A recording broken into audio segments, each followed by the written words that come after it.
Majority of members present, I declare the motion passed. Committee will now scrutinize the provisions of the bill. I now propose the question to you, and that is that the following clauses become part of the bill. Clauses 1 and 2. We will now conduct the last joint debate. I will remind members here that according to ROP 70,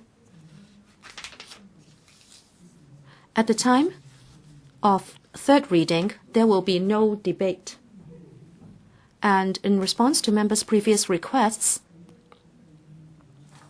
when clauses 1 and 2 are debated and for the inclusion in the bill, we will allow members to state whether they would support the bill in this debate and whether they would state the reasons whether or not they support the bill. However, in this debate, the members should not comment on the various policies of the administration or the sums for the heads. Does any member wish to speak? Mr. Lee Cheuk-yan.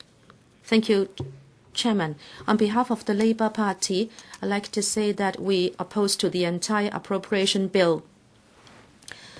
We believe the administration should reformulate the entire appropriation bill. What Mr. John Tsang, FS, has done is that he has occupied a sinecure post for many years. It's so easy for him. He will just have to reconfigure what we have been doing all these years and sprinkle a few new items, and that's it. He has not analyzed the prevailing situation and also people's sentiments in current society. The FS is quite oblivious to the suffering of the people. He is only accumulating huge reserves in the government coffers, but he is quite blind to the sufferings of the people. They have over $2,000 billion, and then they also have the exchange fund, and he still states that too bad, even if we have such fat reserves, we will still have to think about the future. So he acts like a stooge. At the same time, John Tsang also employs scaremongering tactics. He scares people of two things, which I think are outrageous. He says, first of all, if we stretch the scrutiny of the budget too long, people will not be paid, and he scares people that a lot cannot be done. But the fact is, people know that the president is going to cut short the filibuster. So why does he have to exert pressure on members and the president? Because after all, we will know that there will be no problem. I have heard that you have gathered civil servants together to ask them how they can trim the expenditure so they can tide over the storm until June. Secondly, you are proposing to set up a future fund. I think this is outrageous. Again, you're trying to scare people. You try to paint a picture that the future would be very challenging because of the aging population, and you propose so many different estimations, providing a conservative portfolio or scenario, and then a spending scenario. In fact, even for the conservative scenario, according to your assessment, that won't even do. However, you are not proposing any solutions, because if you want to propose a solution, you have to do it now. You should not only resolve the problem in the future. What you mean by the future fund is that the land fund would be turned into a future fund, but it still will be used only for infrastructure building. So if you only think about having a future fund for infrastructure, the FS is not really tackling the aging population problem. And the FS is not proposing any solution for the aging population problem, which is a current challenge. Mr. Leung Kwok-hung has been filibustering because he is asking for universal retirement protection. However, you don't work on it today, so you will be under even greater pressure in future. We have always said that if you work on it now, if we can have $50 billion seed money, well, it may not be enough now. Maybe it was enough last year, but this year you may need $100 billion. And we were saying that there should be tripartite contribution, so we can pool funds together, so we can accumulate funds for the aging population needs so that we can pay universal retirement packages. This is the direction you should take. But what is the administration doing? The FS is always saying, Dr. Nelson Zhao's report would not be ready soon. It was said that Professor Chow would have to wait for the report of the administration on the aging population before Professor Zhao can release his report. So you are employing delaying tactics, and then everybody will be under greater pressure as a result. We believe the future fund is superfluous. You should now have $100 billion to set up an annuity fund for everybody in society. I think the administration is just blind to the suffering of the aged. You're only thinking about bricks and mortar and infrastructure. And it seems we just need one thing for Hong Kong's future, and that is infrastructure, so we can have economic development. But then we want to build the future not on infrastructure, but on innovation, on space for young people to start their own business and be innovative. And of course, in this respect, we need better education. Well, of course, our education is in a mess. Just now, I was saying that the people are poor, but government is sitting on fat reserves. This is because a lot of people have to put away money to go into university. I'm talking about university students who are not subsidized to read degrees. As you know, except the 18%, those people who want to read a university course are incurring huge debts. And I'm really talking about the associate degree students. You are not providing more subsidized university places. You say you have already invested enough in this aspect. But given this administration, it is not showing any commitment to our future. You don't show any commitment on education. So it's very difficult for you to develop the economy. You can't rely solely on infrastructure. I think you have failed very badly in this respect. And then your mentality of only working on infrastructure would mean that you would be oblivious to all the other needs, especially retirement protection for the aged. If you go for universal pension, right now, I believe you can still make up for the time lost, and we still will be able to set up a fund for the next 10 years, and the fund will grow and roll forward.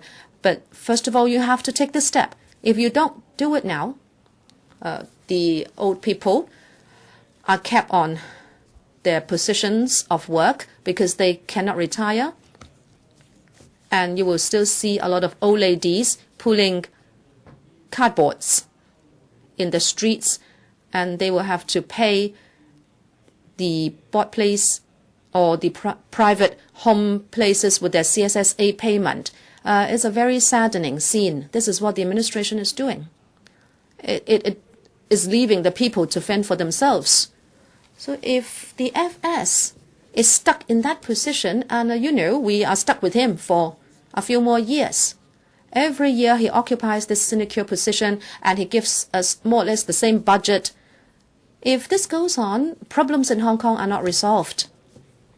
And the administration, as I have always criticized it, is returned by a small circle election. Especially the CE is returned by a small circle, and he is just grabbing anyone who is willing on his team. So Mr. CE and the FS are not meeting eye to eye. The CE is talking about working for the poor, but the FS poses as a middle class protector, but then the middle class is not doing well. The kindergartens are not helped by the administration. So in the end, even the middle class is victimized. So John Tsang poses as a middle-class person, and C.Y. Leung poses as grassroots, but neither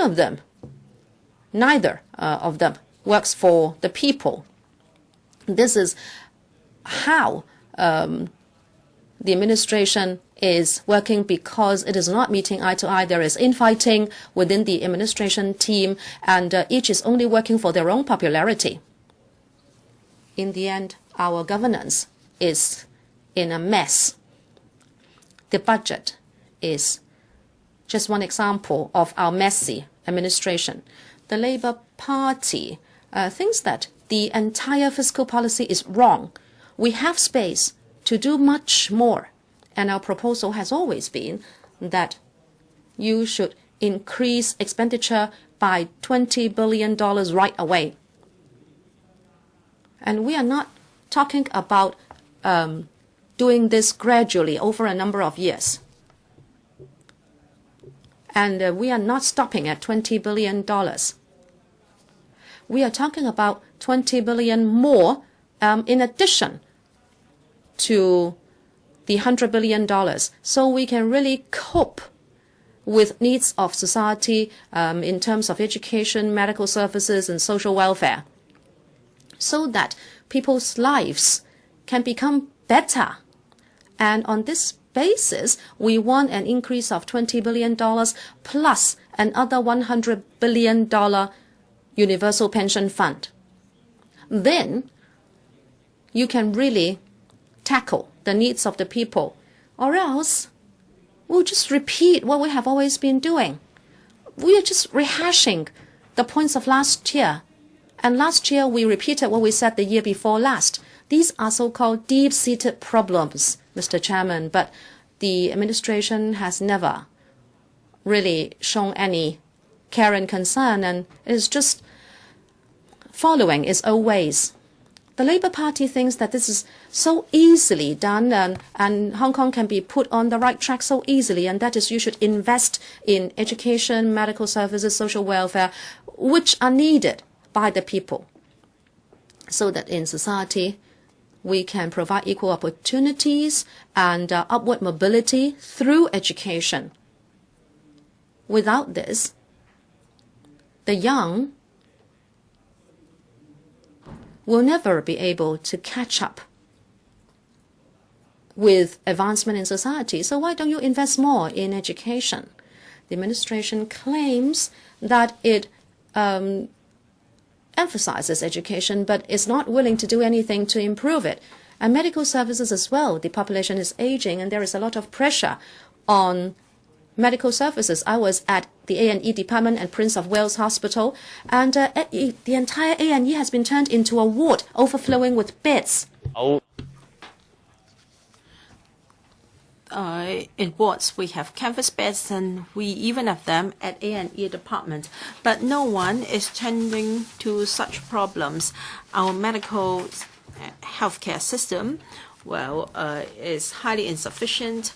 We don't have enough resources to meet all the demand. And as for social welfare, as I said, the elderly is receiving OALA, just $25,000, neither here nor there, and they have refused to do away with the means test.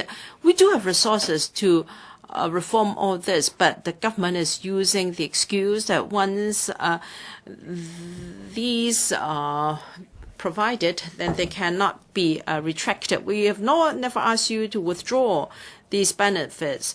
Well, what should be done? Should be done. We are capable of providing these things. We're most angry because we do have enough resources to do this, but our miserly FS is unwilling to spend, keep saying that money should only spend appropriately. Well, they like to spend money on white elephants, infrastructure projects, and they are never unhappy about that. And then they ask for supplementary provision, billions of dollars, and I don't know who will finally foot the bill for the XRL. We may have to spend a few tens of billions of dollars. I think at the end of the day, the government will have to foot the bill because it is the largest shareholder. So money has been spent like that, going down the drains, and for money that should be spent to improve people's livelihood, they would say, sorry, we must keep our purse strings tight, we cannot overspend. For infrastructure as a one-off expenditure, they say it's okay. But for the people, because it is recurrent expenditure, in fact, if you look at the reality, your capital expenditure, infrastructure is also recurrent expenditure, because every year we are spending billions of dollars, tens of billions of dollars on infrastructure. So they spend money on white elephants, but for money that should be properly spent on the people, they are not willing to give a penny. So of course we're not happy. So the Labour Party cannot accept this budget. However, we're not able to vote down this appropriation bill.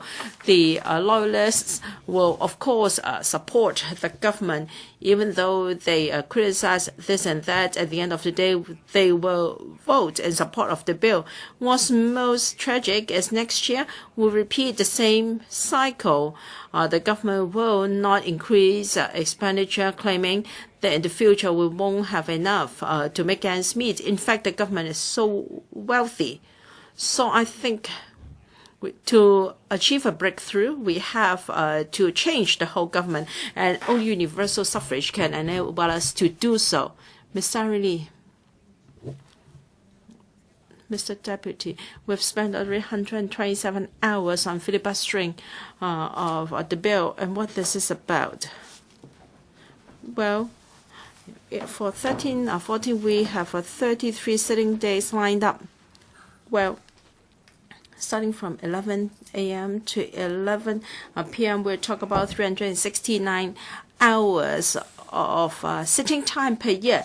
In fact, this budget alone, we have spent more than 1/3 of our planned sitting time, and the members are using every means to take up space.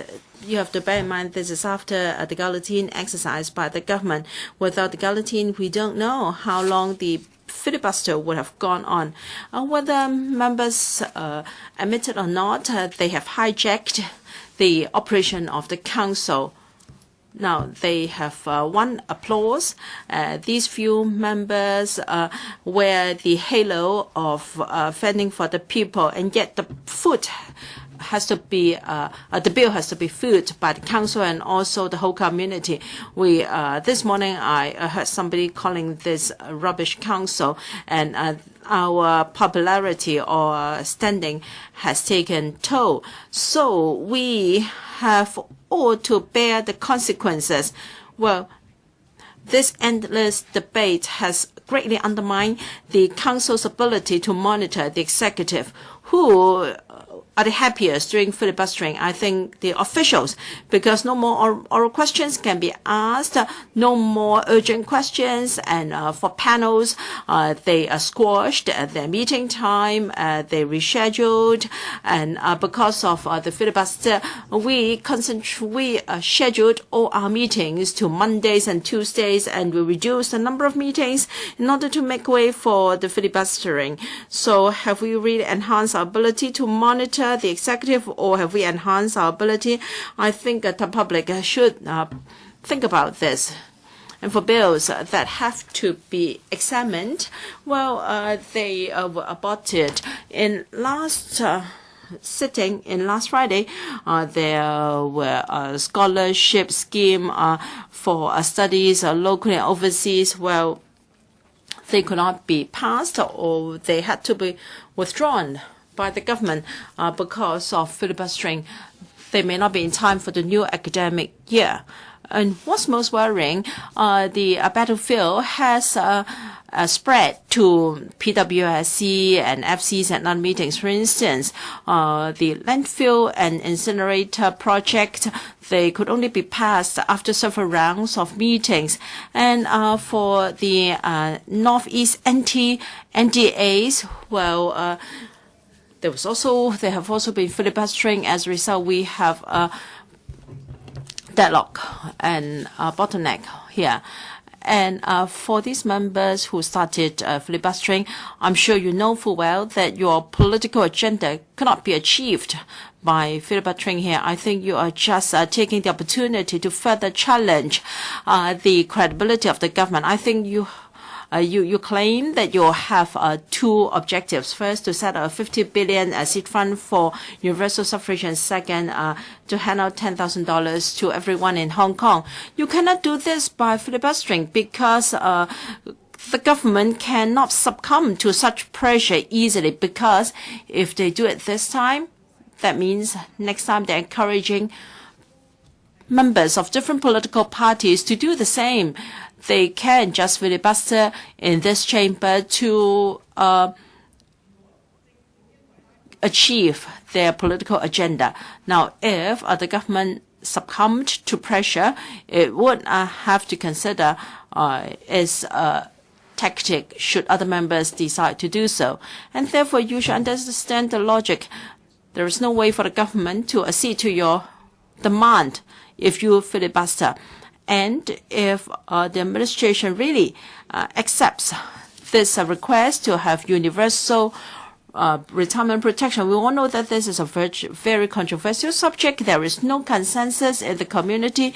If the task force set up to study this have yet to come to a conclusion, and the administration accedes to the demand of members who filibuster, this is really not appropriate, and it will make it more difficult for the administration to govern Hong Kong.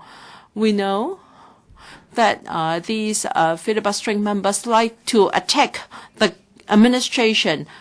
When the administration puts forward real measures to improve the situation, they would ensure that the measures be bogged down by nitty-gritty. For instance, we know that we're building PRH flats too slowly. As a result, the waiting time is very long. It's getting longer and longer. But when the administration proposes NENDAs to increase land supplies, we all know it will be a major source of new land supply for Hong Kong.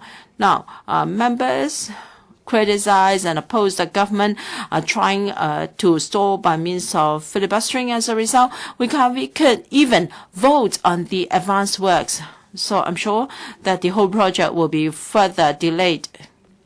In this chamber, we'd like to say that there is limited upward mobility.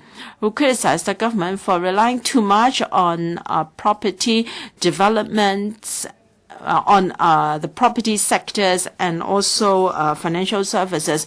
We want more industries to be developed in Hong Kong to provide upward mobility opportunities for young people. As we all know, the government wants to set up the Innovation and Technology Bureau. It was bogged down in the beginning of this term of government because of filibustering. And again, they are doing the same when the proposal is tabled to the council again. So I'd like to know whether these members are really trying to paralyze the government. So they criticize the government heavily for not being able to do anything. I think they're using all means to paralyze the government, and then they will criticize the government again. Once again, I think the public should remember this. If the government really ends up not being able to achieve anything, the responsibility is on these filibustering members. The government should also consider how to improve legislative-executive relations, because cordial relations is very important. You may have grand plans and ambitions, but you must have the green light from the council first. Effective administration is not does not depend just on the goodwill of the executive. We also need the cooperation of the senior officials and also the council. So while the government wants to promote innovation and creativity, you should also put some thoughts on how to improve your relationship with LegCo. Why have members opposed to extending our meeting time, because even if we extend our meeting times, filibustering members would only use more excuses to extend our debate. So political issues should be addressed politically. So I submit. Thank you. Mr. Kwok-hung, I speak to oppose the appropriation bill. Well, John Tsang has been the financial secretary for so long, and if we read all the appropriation bills right from the first to the recent one, they are rather identical. They are just minor changes, minor adjustment, fine-tuning perhaps.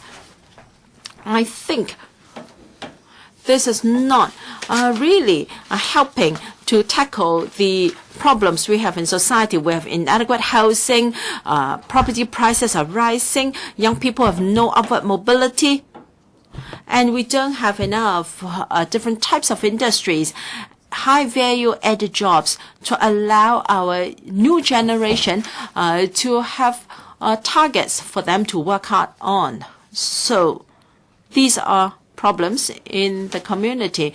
The FS has the duty to tell us, because he is always responsible for finding land for housing. So he should tell us how we can address the housing problem. And secondly, he should give us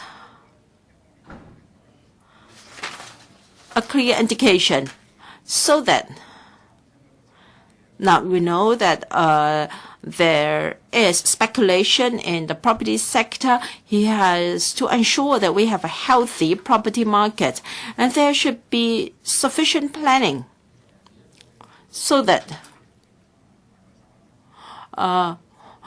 you can have the target. For instance, those with a household income of less than $30,000, they will be eligible for PRH, and for those earning around $40,000 per month, they should be eligible for HOS. Now, if you have all these indicators clearly in mind, then you can then work out the number of PRH flats we need, and within how many years you can resolve the housing needs of the lower and medium income earners. We know that there will be a re-election of the C in 2017. Sau-lan may not get a reappointment. So you should make use of the opportunities now to address these long-term problems. Within this few years, you should see how you can help people who cannot afford high rent. 4 years ago, an SDU with a served lifts would cost about 2,000, or actually SDU costs around $2,500 a month. Now it has risen to 4,000. This is not just a housing problem. For SMEs, they find it hard to cope with the rising rent of shop premises. Most of the money, most of the profits will be plowed back for paying rent. When the landlord discovers that you're making a profit, he'll immediately increase the rent. I think the government knows that even for commercial rent, and in commercial districts can go up 100% at one go. Do you leave things to the market? And after the link has taken over the shopping centers, they have imposed a lot of restrictions on the shops. And now these shops are more or less the same. They're similar. They are not there. The shops are not there to serve the public rental housing residents. Why can't the government consider doing more in communities where the lower and middle income earners are living? Build some commercial centers to meet their needs, to serve these people. You can take all these measures to tackle some urgent problems faced by our community. The FS has set up a committee to look into the elderly problems. And now the findings are so scary. They are blaming the elderly that they have become a big burden. In the future, the working population would decline, and we are going to have a lot of elderly people dependent on others. Why do you want to demonize elderly people? The elderly people are more clever from generation to generation. Most of them, and some of them are actually middle-class people. They can be a constructive force in the community. They are consumers. Well, they can be people running businesses or customers of businesses. Why are you just demeaning them all the time? And then after pointing out the problems, you are not suggesting anything to tackle the elderly, the aging population problem. And now you have set up a future fund, but the future fund is for infrastructure. What good would it do for the elderly? The elderly would not be benefited from infrastructure. So you raise the topic, and then you do something else and not addressing the topic. The idea of a future fund is unacceptable. The Commission on Poverty is now looking into universal retirement protection. The government has postponed this time and again, and then the time of publication of the report has been postponed time and again, January to March, and then to July now. The FS has asked that using the latest data he has got, a new model should be developed. Because the growth rate use was different. It was 2.8%, it was 4%, and now it's 2.8%. So they need to use the latest data to update the model. So there's been a delay, one delay after another. They are not pressing problems. If you have to pay attention to my manifesto, I have been advocating that we should have 3 funds to promote 3 things. First, green industries, environmental protection and green industries. Second, creative industries. Mainly they are performing arts, drama,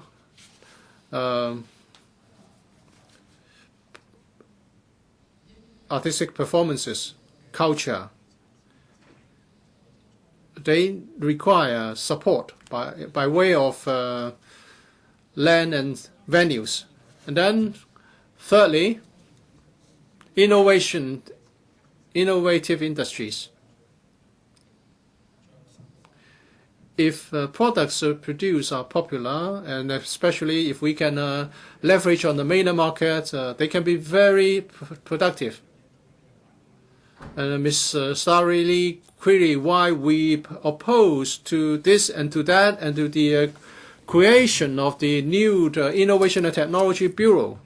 Well, we were expecting that a third free-to-air TV license would be issued to HKTV. Well, a TV station would encompass a lot of art forms, performing arts. But there was no promotion in that regard. The concern was competition instead of promotion. You try to stifle the competition. So we have the impression that you're trying to stifle freedom of expression and artistic expression.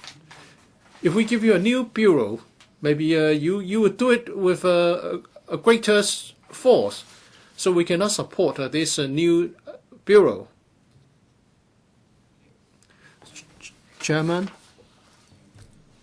there's no long-term planning. John Zhang is employing certain tricks that can be dated back to the colonial era, and that is a lot of infrastructural projects. In the 80s, there were new towns, HOS, PLH, and then before the reunification, the Rose Garden project, and now it's the same concept he's proposing to set up the future fund. Maybe because they were trained in the colonial era, they do not have new ideas. The FS still believes in free market. Free market can only be there when the market conditions are healthy. The market conditions are by no means healthy. If we allow things to go on as they are, it will be even more unhealthy. I believe Professor Casey Chan has read a book by Professor Thomas, Capitalism in the 21st Century.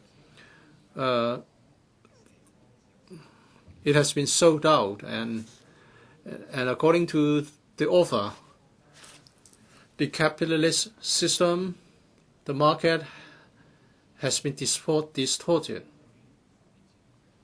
And many people have seen their income drop compared with 10 years ago. Some other people, on the other hand, have experienced exponential increase in income.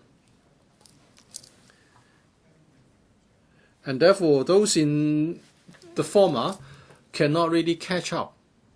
And to get exponential growth of income, you don't need a lot of knowledge. If you know how to speculate in real estate, in growth industries, you can do it. But if you are a manual laborer, if you wash the dishes in the restaurant, the best you can get is to have a numerical growth. Chairman, given all these factors, I cannot support the budget as it is. Chairman, I must also mention that your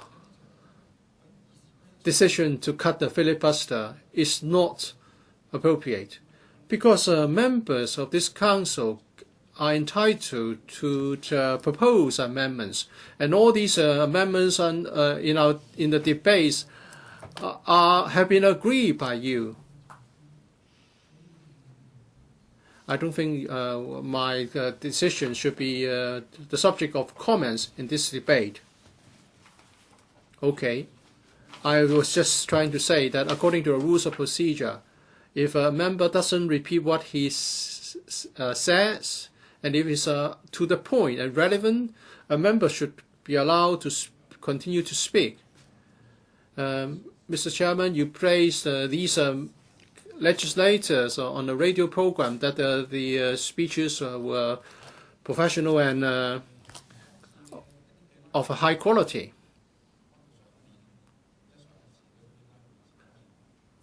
I don't support this year's filibuster or that of last year, not because I don't think they have the power to do this. I disagree with them in two regards. First, the purpose is not agreeable, because a filibuster is just like an atomic bomb. An atomic bomb cannot be used lightly, otherwise it's rendered useless. I think it should only be used on topics which would bring about the greatest harm to Hong Kong, for example, Article 23 legislation. And I don't think the issues we have now belong to the same level. Therefore, I do not support it. In other jurisdictions, legislators engaged in filibuster would have two tactics. It would prolong the discussion so that time can be bought to educate the public and to force the government to make things changed. And second is to prolong the debate so that there will be a fiscal cliff and the government will be scared into a negotiation. We want the government to talk. We were asked to consider under what circumstances the filibuster should be put to an end. And the members who said that the filibuster will last only until the end of May. What kind of tactic is that? I do not support the filibuster this time But this is not because I don't think they are not entitled to do so according to our rules and procedures.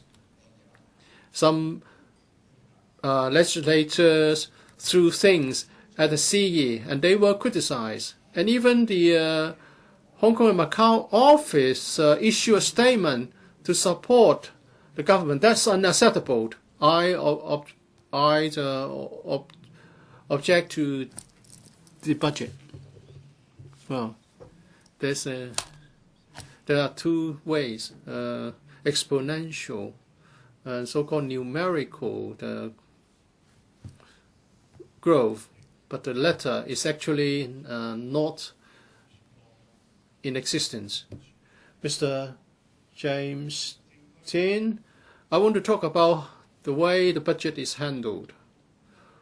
Over the years, the SAR government has been handling our budget in a different way vis-à-vis other jurisdictions. We collect revenue, we collect taxes, and the money is spent locally. Unlike other provinces on the mainland, we don't have to transfer our revenue to the central people's government, and we don't have to shoulder any military or defense expenditure. And that is to say, we collect money here, we spend money here. Of course, over the years, we have accumulated some money. So how can we invest the money so that we get a good return, and then the money can be spent on appropriate expenditures. I agree with some members that education is an investment. But if we invest in education and at the same time there's no proper business environment for the commercial sector to operate, then there will be no use for the university graduates that we produce. In the US, you can see university graduates driving cabs. So in Hong Kong, we should be concerned about how the business sector can contribute to the economic development in Hong Kong. Mr. Frederick Fung has just made many good proposals, but those proposals are not good at creating job opportunities. We are good at financial services, professional services, import and export, and tourism. They are the pillars of our economy. And also in recent times, tourism has been very important. Many countries have been trying hard to attract tourists.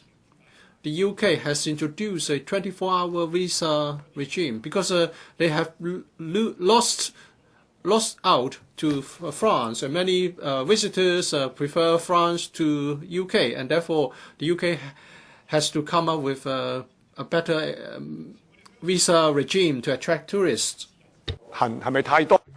In Hong Kong, we're wondering whether there are too many visitors coming under the scheme of individual business scheme. Well, we have seen a drastic fall in the sales of the retail industry. Is it just a few members could be interested, could be concerned? But then when there is a drop in the sales of the retail industries, then there will be a drop in the rental. But I'm more concerned about the salespersons employed by the retailers. Other than their base salary, they have to count on the commission. So the first to bear the brunt will be those who are working at the front line in the retail stores, and they have to rely on the commission in addition to their basic salary. So they're making much less money than before. And what about our own spending power? Yes, we do have some, but then if we drive away all the tourists and think that we have got sufficient drive for our own economy, can we really do that? And then for the real property, I have to declare interest. I am engaged in the business of real property. Now, currently, we haven't got enough construction workers even for home ownership scheme construction, private sector construction, as well as the rail projects. Well, people don't want to expose the truth, but the bare truth is that there is a lack of manpower. We would like the government to import a few thousand to 10,000 workers just for the sake of building public housing, or the central to Sha-tin to Central Line, as well as the XRL. And then with the completion of the projects, there will be more investment opportunities, and that would mean more jobs for the local people. So it doesn't mean that importation of labor can only boost the construction industry at the expense of the job security of the locals. Mr. Chen, Professor Casey Chen is here. Yes, we've got the money in Hong Kong. In other countries, they don't have the money and a lot of people are out of jobs. We are on the contrary. The government has got a lot of money, but while we're spending our money wisely, I don't think so. We are wasting a lot of our money. $18.2 billion spent on Liantang. And then I just wonder whether we are giving out the money. We have suffered from huge overrun of costs. We're wasting our money. We're wasting our savings. It is, in a sense, a waste, because we could have built a lot and we are not doing it. So why aren't we importing foreign labor? For our contractors are building tunnels in South America. How come that we are not able to build the proper housing blocks? Now, the business sector isn't asking for a cut in the tax rate. We want you to help the disadvantaged group. What worries me is that for our future development, it seems that we are simply making expenditure for the poor at the expense of facilitating future economic development. We want to talk about high-tech. What about the Bureau for Innovation and Technology? Now, many years ago, when we used to have Mr. Sich-tung as the CE, at the time we talked about the cyberport. We couldn't have wishful thinking, and in fact, the cyberport has become a place for luxury flats as well as a place for other purposes than high tech. Yes, we do have some high-tech companies, and now the government is saying that for the last remaining site, it should be turned into a residential site rather than being developed for the purpose of technology. Now, I wonder if the government would like to go after a high popularity rating, get a round of applause from the public, and so abandon its policies. I think our officials must have a longer-term vision. We have to find out how to facilitate our existing industries. Yes, we do need emerging industries, but you can't just shout some slogans. Do you think that you can build a few more hospitals and get all the rich people from the mainland to come here to seek medical treatment? We are lacking doctors. For the mainland rich people, they are able to spend hundreds of thousands of dollars on surgeries. Would that be done at the expense of our local patients? That takes me to another question. A few other members have already referred to this. That is the relationship between the executive and the legislature. I think the current Trump government has handled the relationship poorly. It isn't just a matter of poor relationship with the pan-democrats. I don't think the relationship with the pro-establishment camp is also bad. Sometimes I have to read the newspapers before I learn about the policies, and we have all been caught by surprise. Now, if you want to improve the relationship with the pro-establishment camp, if you want to improve the relationship with the pan-democrats, then I think you should have consulted us. Now, if the policies are popular, it's easy for us to support. But on the contrary, if the policies are controversial, say, for example, the extension of the 3 landfills, Mr. Wong has been hard-working, dissent. Yes, we really have to face up to the problem squarely. That is how we're going to deal with the huge volumes of refuse. We have got 70 members here. We are all elected members. None of us is an appointed member, like in the case when we first joined the LegCo in 1988. Now we have been returned by either the functional constituencies or the geographical constituencies. So we should monitor the government on behalf of the public. If we don't and we simply curry favor from the government, then we will just seek failure, because even if we support the government blindly, we won't get elected again the next time we have an election. So when we talk about relationship between the executive and the legislature, it is related to expenditure and revenue. It is related to how we spend our money. The Liberal Party a month or 2 ago already commented on the budget. Yes, the budget has delivered a lot on measures to help the poor. But on the other hand, for the middle class, for the SMEs, I think the government has been unfair to us. Now, we used to get exemption of rates for 4 seasons. Now it is just for 2 quarters. Now, I think the middle class and the SMEs have regarded the budget with some dissatisfaction.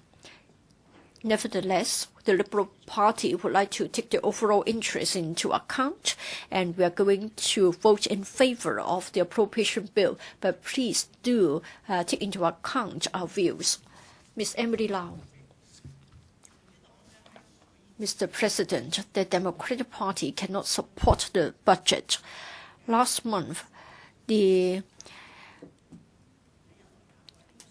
Geneva hearing by the UN Committee has resulted in a concluding comment in relation to our economic rights and social rights.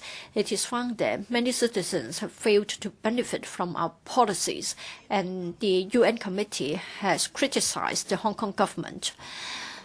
When we haven't got political rights and civic rights, then it means that the citizens will not have the opportunity to assert their social, cultural, and economic rights. I think the SARG has to understand this point. We see it, and the UN Committee also see it. That is, the Hong Kong government has got over $1,000 billion in terms of housing, healthcare, welfare, and education. Not that the government hasn't done anything, but there are still a lot of inadequacies. In terms of education, many poor families, many children from the vulnerable class, children from the ethnic minorities are not able to get equal opportunities to receive education. Education is still being privatized. The rich families can have better education. For the rest, they don't have access to equal opportunities. Young people study at schools, they even study at universities, or they have an associate degree. But then at the same time, when they graduate with huge loans on their shoulders. And that's why they are all very infuriated, they're aggrieved. I'm not just blaming it on C.Y. Leung alone.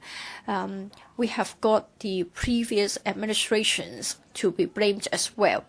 I think Mr. C.Y. Leung can't simply say that he has inherited the problems. But just like a chess game or a card game, you have to do your best with the cards that you have got with you. But it seems that the government is not capable of solving the problem. Housing is the #1 headache for us. It is known all around the world. We haven't got land for housing. Whenever you try to develop a site for residential purposes, you are met with opposition. What about the relationship between the government and the public? a few DC chairmen have been invited to the government house, the former government house, to have dinner. Even Mr. Leung Chee-chiang, a DC chairman, has come out to say that the government should listen to the public. How come that the SARG is not able to convince the community to work for the general well-being? How come that so many people have no trust in the government? Why is it that we always think that the policies are the results of collusion between the business and the government, and there is cronyism? Now, for the airport authority, for the Trade Development Council, it is just a mess. Now, somebody will be the chair for a year, and then he will swap his place with the chair of the other organization. It is a game of musical chairs. Now, we are all angry. For the Universal Retirement Protection Scheme, the FS said that we have been talking about it for 40, 50 years. A citizen jumped to his feet. We do not have many 40 or 50 years in one's life. Now, Professor Chow is here heading a team to study the matter. Now, Professor Chow has been asked to readjust his figures, so we are not convinced. And then for healthcare, the elderly and the general public are really concerned about it. Now, we would like to get a few more doctors, but then can't solve all the problems. So, is it like we are living in the fourth world?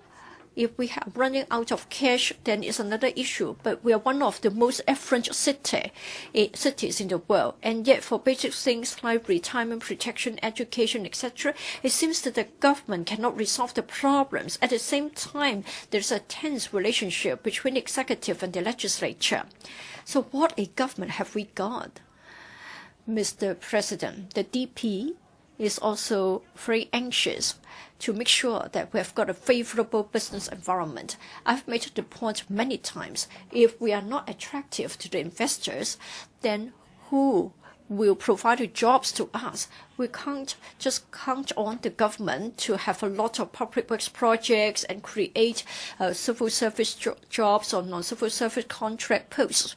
Well, the businessmen, a lot of them, are really angry. Yes, it is seen that there is transfer of interest to a handful of businessmen, but for the rest, they are left to survive on their own. So collusion between the business and the government, but then it's confined to the cronies.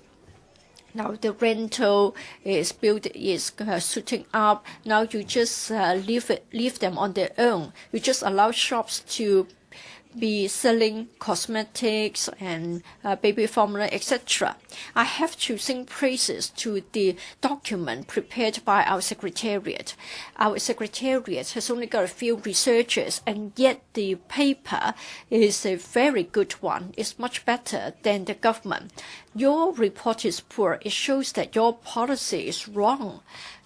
And must we just rely on tourism alone? Innovation and technology.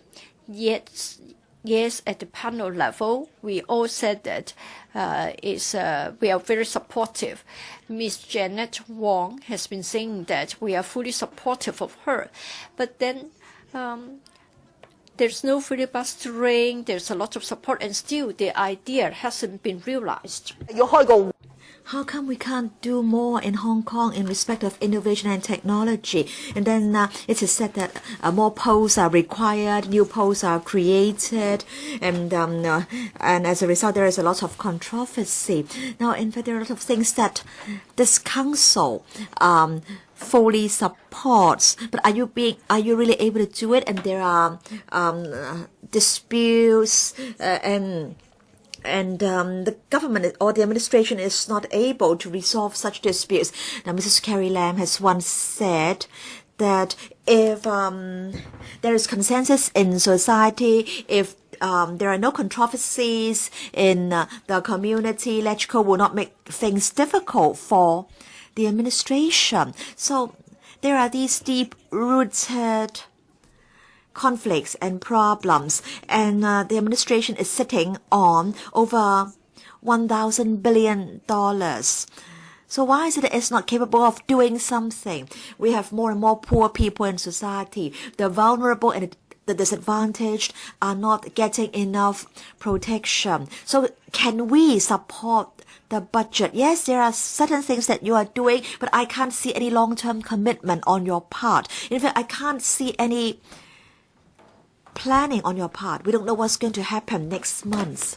So the DP finds it difficult to support the budget. The administration must communicate with society and communicate with this council. Let's try to forge a consensus, or else we can't move forward. As Mrs. Carrie Lam has pointed out, no one will let you have a way out. And in this council, most members want to see things done. And these things are things that are supported by many councillors and many members of the public. I believe most members of the public are fair-minded and reasonable. If there are policies which can do society good, then members of the public will support those policies. But why is it that on so many issues we can't find the solutions, we can't find a way out? We really feel frustrated and angry. Yes, of course, we support universal suffrage, but I'm not saying that universal suffrage is a panacea. Universal suffrage is something that must be pursued. We don't have universal suffrage for the time being. We don't know when this will be given to us, but the officials are getting so much pay every month. You are getting your salaries from taxpayers' money. And so you have the responsibility to work with the community to try to reach a consensus with society and LegCo members. Please do not regard LegCo members as your enemies. Now, when the CE came to the C's question time, he in fact was prepared to walk out together with his principal officials when he encountered strong objections or strong opposition in this council. So how many times can officials walk out from our meetings? Is it that you walk out from our sittings and from panel meetings and bills committee meetings? I think if that's your approach, I think you'd better step down, because that shows that you do not have the ability to continue to govern Hong Kong. And even if the CE really wants to lead to ask you all to walk out together with him, will you follow him? Will you follow suit? And then concerning filibustering, I understand that, Chairman, you conduct our meetings in accordance with the rules of procedure. You allow certain things to happen in this chamber, not because you like to see those things happen, but because you need to observe the rules of procedure. And then concerning some members writing to you, some officials calling you or writing to you, expressing certain views, I understand that you will still act in strict accordance with the rules of procedure. And then some members may speak for many times. Some members may have many amendments to propose. Is it that the rules of procedure should be amended? There is a case in court. We are still awaiting the outcome. But, Chairman, I hope that you will always act openly and fairly and reasonably in strict accordance with the rules of procedure. I understand that there are a lot of people who will bring pressure to bear on you. I hope that you'll continue to withstand such pressure. And I would like to call upon people not to exert pressure on the president or the chairman. Because if you exert pressure on the chairman or the president, you are exerting pressure on this council. And that means you do not respect this council. And I think members will find that very resentful. We want to together find solutions to the problems that we are facing. According to many surveys, Hong Kong's competitiveness is being diminished. Ask LegCo members why. Ask the business sector why. Now, many people are pointing their fingers at the SAR government. They think that the SAR government is a very incapable government. But of course, there are also problems in this council which have to be resolved. But then our members react in such a manner because proposals presented to us by the administration are unacceptable. But then as the executive, as the administration in the SAR, you have the responsibility to resolve all the problems that we are facing, economic problems, social problems, cultural problems, and of course, the political issue. So I hope that our officials will not heave a sigh of relief because the filibustering is over and the budget will be passed. Do you know that you have to come here to meet us on a daily basis? If you want to walk out from our meetings, and I think you'd better step down. So with these remarks, I oppose the budget. Mr. Kin-yuen. Chairman, as there will be the June 4th candlelight vigil, I will be attending the candlelight vigil, and so I do not know whether I will be present or not when the appropriation bill is put to the vote. But I want to state my position here. I think poverty alleviation features very prominently in this budget. But still, I think there are a lot of gaps to be filled. Now, I think our government needs to invest more in education, but it seems that not too much has been proposed. Now, there are certain parts of the budget which should be commended, but then there is still a lot of room for improvement. I think education is one of the very disappointing fields in the budget. Now, I think I need to be fair. I need to say that this budget represents an improvement over the last one. There are some new initiatives. Last year, I felt that there was nothing proposed for the education sector. Last year, we saw nothing proposed to develop our education system further. But then we see some improvement this year. For example, there's some subsidy for teachers concerning providing life planning for students, and then there are some proposals concerning vocational education. And then there are some other initiatives contained in the budget. And I think these initiatives are happy surprises to us. But I don't think you've got to the crux of the matter. You're doing things in the periphery only. There are certain major concerns in society on our education system, and there are issues where there is consensus in society, and yet there are no new proposals on these. And so the education sector is of the view that the FS's fiscal philosophy is to win some applause on some peripheral issues, but then we do not see satisfactory answers or solutions to major issues, to issues where there is a consensus in society. Let me give a few examples, and we can find such examples right from the kindergarten level to the tertiary level. Let's talk about kindergartens first. Now, Hong Kong people want to see the early implementation of 15 years free education, but it seems that the matter is still under review, and we don't know how long this lengthy review is going to take. The administration hasn't tried to speed up its work in this regard. And so Hong Kong people are disappointed because there is delay in implementing 15 years of free education in Hong Kong. And then there is another urgent issue which has not been dealt with, and that is pending the completion of this review.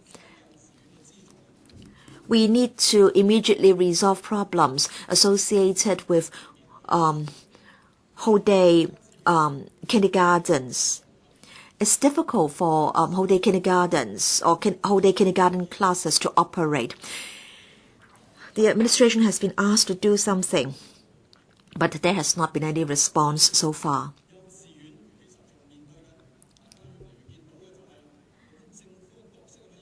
People keep asking what roles the administration should play in respect of kindergartens. Are there enough kindergarten places? And many kindergartens are operating under very high rentals.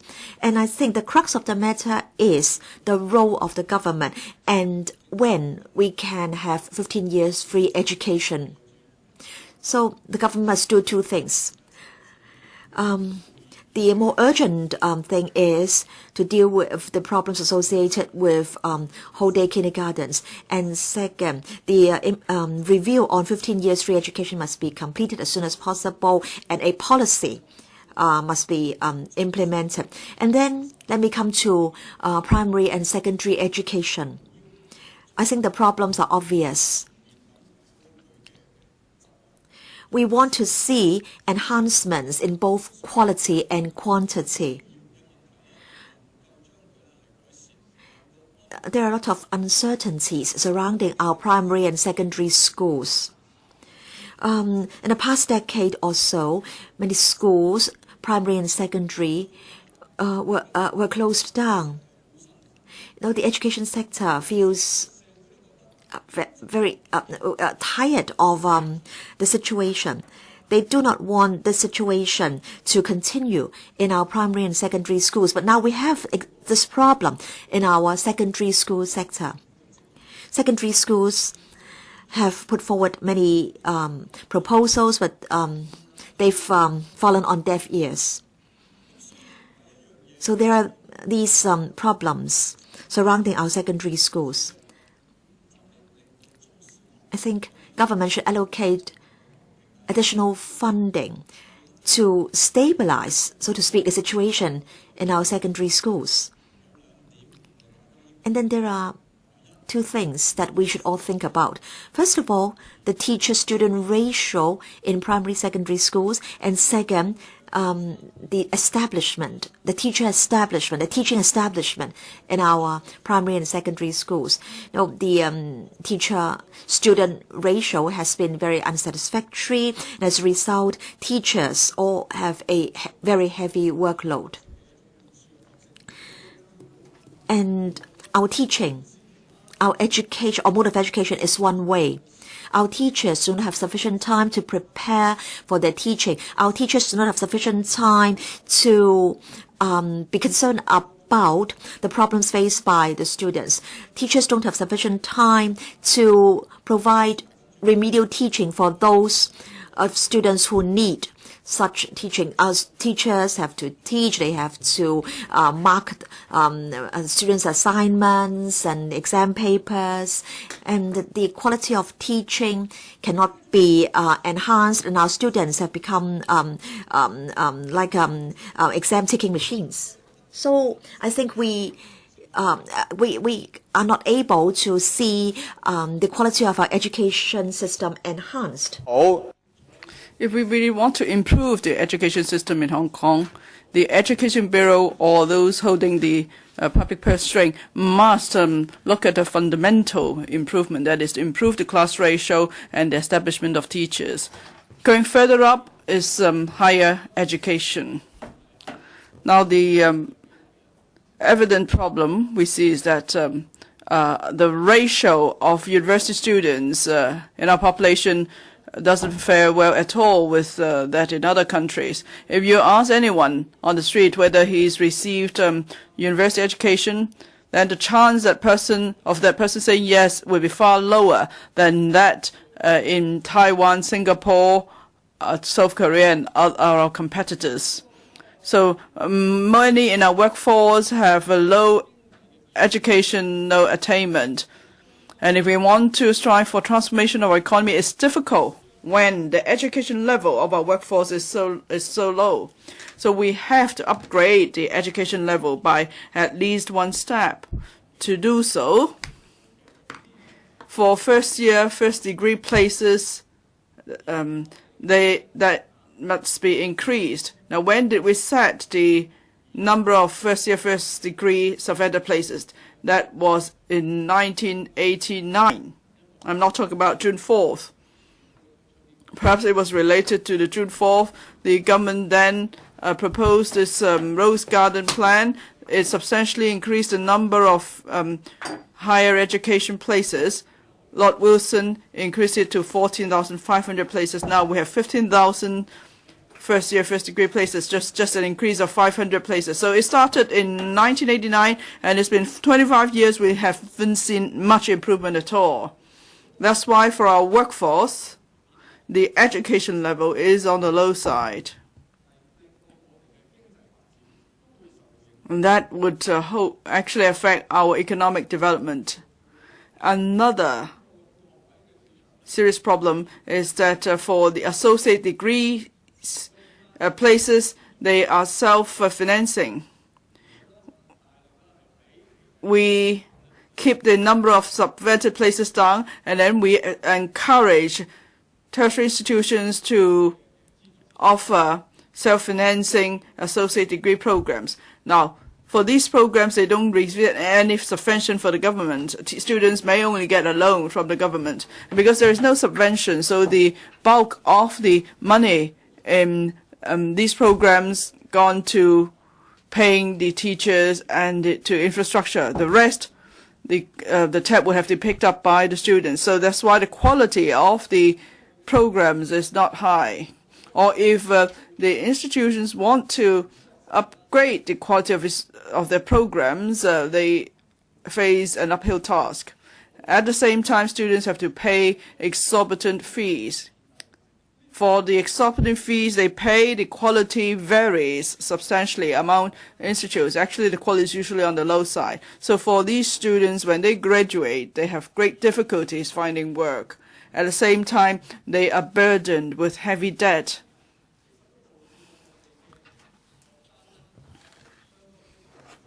So it's been really tough for our students. I've talked to many government officials. They see this as a problem. Even though they see this as a problem, why is it that we can't do anything about it? Can we not give subvention to the associate degree programs, or could we not give more support to the students of these programs? I hope in the next budget we will get answers. So from primary to secondary schools to higher education, there's also another aspect of education, special education and integrated education. Integrated education is a nice sounding slogan. We're saying that for students with special needs, they could work and live and study together with mainstream students. So SES students could learn knowledge as well as learning to interact with others. Well, that's a nice slogan, but actually it involves a lot of resources and support before it can be achieved. Now, you have to improve the devices and facilities. We have to train students, the teachers, and we also need the professional support, like the support of psychologists and others. Only then could we make sure integrated education works. But so far, only lip service has been paid to integrated education, and everybody's losing out. If we want to do a proper job with integrated education, I hope the government will do something about it. I hope the government will do something concrete. Otherwise, we will just drag down the overall quality of education in Hong Kong, because in many classes, things can't actually work normally. So there are 5 problems that I just mentioned. Some have to do with the budget, actually. First of all, the SL government doesn't attach enough importance to the education system, it seems. If we look at the spending on education and the trend of the spending, we see that spending in education lags behind that of other services in terms of increase. And then maybe there are some new initiatives that we're not facing up to the real issues, like the class ratio and so on. Even though if the government is offering scholarships. And that's the second problem. The third problem is that there's no long-term commitment. Well, there may be increase in some teachers' posts, but then it's not substantive increase. So we spend the money to little avail. Now, if I am able to vote today, I will vote against the budget. I hope very much in future I could vote for the budget. As long as the government attaches importance to education, as long as the government is willing to make long-term commitments, and as long as the government is willing to resolve the crux of the matter, the issues. But this year, I will have to vote against the budget. Thank you. May I remind members that as we have this debate on whether clauses 1 and 2 would stand part of the bill, members should not comment on in depth on individual government policies. Mr. Kwok-hung, well, then I'll just make superficial comments.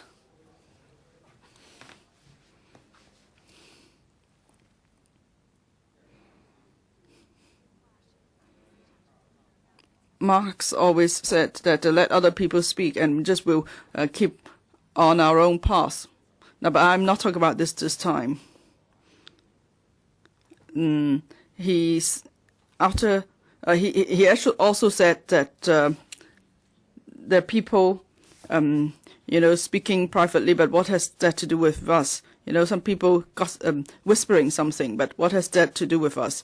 That's why he then went on to say, let others say what they want, we'll just keep to our own path. It's the same with this council. Now we hear people whispering, but we hear sometimes what they say, but sometimes we don't. So we have no choice. We just have to let them say what they want to say, but then we keep to our own path. Some said that, or John Zhang said, they're just staging a show. They keep staging a show year after year, but no one cares about this show. Well, I'm not going to argue with you about that. You just look at YouTube and you know. John Zhang, let's see if there are more than 10,000 hits on what's said. It's a waste of time to even argue with you. When we look at the governance of a government, we can see that from two groups of people: those who are the most helpless, the young and the old. The young, because they're still young, they need to be taken care of. But the old is that their health starts to decline. They need support. Look at this. We're talking about supporting the elderly. Now we have surplus of over $1,000 billion. We just asked you to set aside $50 billion to see whether it can be done. That is, whether you could help support the elderly. No, but you say no. So it's those in power are being callous. And even for the young, you don't take care of them. If community is still here, he said, he talked about 15-year free education. Now, how do we support kindergarten education? Now, Leung Chun-ying has his election manifesto, but his promises have yet to be delivered. And, teachers are suffering too. We're talking about something so easy. It's something that Leung Chun-ying said he would do. But no, he's still not delivering. So what is he doing with his governance? He's not helping the poor, the old. He's not helping the young. And then here, we have to just follow the rules of procedure in staging a filibuster, and it makes life hard for you. Are we being unfair here? Now, just now, Sarah Lee said something. She said, we knew we couldn't succeed, but still we went ahead with it. It's like, most people ask, when you do something, can you succeed? Are you going to get any advantage from it? That's what people say usually. Like people go to the supermarket snatching up toilet rolls or whatever. You want people to be like that, right? So that's why the quality of our society declines. We don't ask about right and wrong. We just ask what we stand to gain from something. That's what you want people to be like. Yes, today I do not succeed in this venture, but then it's not up to me. It's like I told Kwok-hing that $200 billion should not be used by Sau-lan to build infrastructure, but rather should be used for the elderly. You should tell the government the FTU could arrange a protest or demonstration, and then you will succeed. So it's not up to me to make this work. But then it's important that even if I fail, I won't run away. Now, even if I fail in my bid, I'm not going to just flee.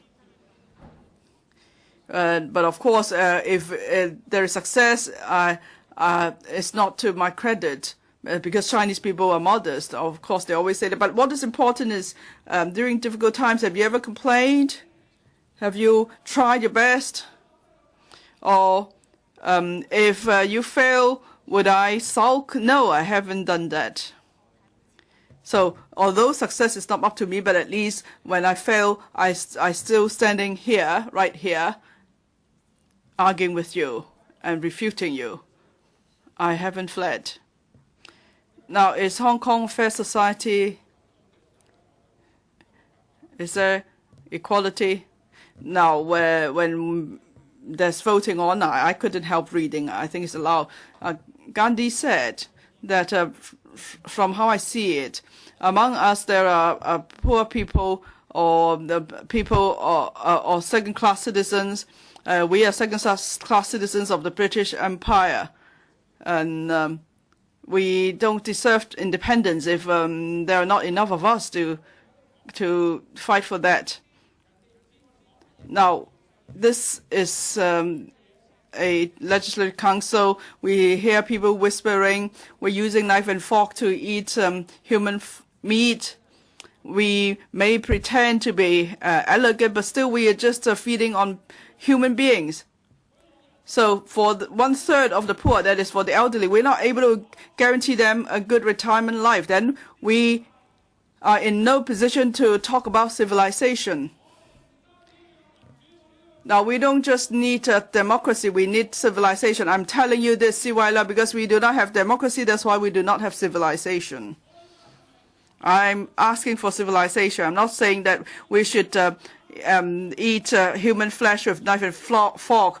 We're not talking about people wearing a tie and saying things that we don't know what they're talking about, or we're just using specious argument and ask people to give up their dignity. No, you won't gain anything from that. Don't say that and long hair is just speaking nonsense here. That's why there are queues for you. And you keep asking questions. You're asked to ask questions. You're fed questions by the government, actually because you will gain something from it. Chairman, I will say here, throughout these years, after experiencing these debates, we were, of course, called the opposition party, and then now you call us the Pan-Democrats. That started in 2004. I'm asking this question. Before 2004, who threw any objects here? Who filibustered in this council? No, and that was a failure. This has been so for 7 years, and they were a failure. This is outrageous. I was not born into the council yet. I was reading something about the Innovation and Technology Bureau proposal, and C.H. Tung was talking about a Chinese medicine hub and whatever. I don't have time. I won't read out all his initiatives. There was this 100% loss total loss for a certain project. $70 million were lost. And sometimes it's good to have capitalism because you keep all these accounts and we know how badly you failed. Ms. Starry Lee was saying that we are in the way, we're standing in the way of innovation. But I did not. I did not stand in your way. The science park is now turned into luxury apartments, and Fanny Law is now the head. And Cyberport has again become a luxury apartment project. Mr. Barry Zhang hired some officers, not for innovation, but for speculation to make money. In Singapore, do they have an innovation bureau? Not even one in London. But London has the policies. That is done by other government departments. There were principles that they follow. And whatever is good for the market is done. But C.Y. Leung said nothing about those two principles. You say you want to be innovative, but Starry Lee is one of the camp of C.Y. Leung. It's all right for her to defend C.Y. Leung, but she has to do a better job. C.Y. Leung has to say clearly why, being the chief executive, he made a decision that was opposed to by millions of Hong Kong people. Don't ask people to go to the court to seek information from you. You should declare the information because he is the one who is affecting public interest. If you don't do that, I'm not going to allow you to have the money. I am declaring that now. You should step down. In other places, only the bureau chief would have to step down because in other places, it is not for the leader of the state to decide whether a license will be issued. How can I allow you to have more money? What kind of innovation are you talking about? You were given $300 million. What did you do? Even South Korea was working on innovation. It is okay for me to shout. It doesn't mean I don't make sense. Talking about anti-Northeast, at the beginning, there was a reversal of the ratio of public-private housing. Now it is 6:4. Today we are on June 4th. There will be 60% public housing but 40% private housing. However, only 20% of the land would be for housing development. So what kind of housing problem are you resolving? Who will be living there? You are even looking at reclamation to produce land.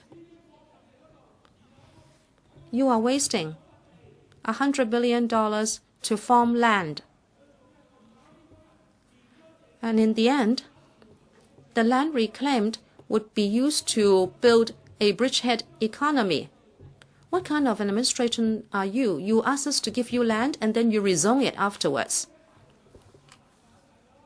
I told you the mainland would not be wealthy forever. I told you you should not rely on others. Now the number of visitors has dropped by 10%. And that is no fault of the mainland. It did not have the obligation of sending you tourists and visitors on end. You don't have the policy. How can you blame me for your not having policy? You are now doing something that you did not say you would do. You used to say, I never said that. It seemed I did not lie. Now, of course, nobody would understand that kind of double talk. I'm telling you to do something concrete. 15 years, free education. Are you doing it? Aging in place. Are you doing it?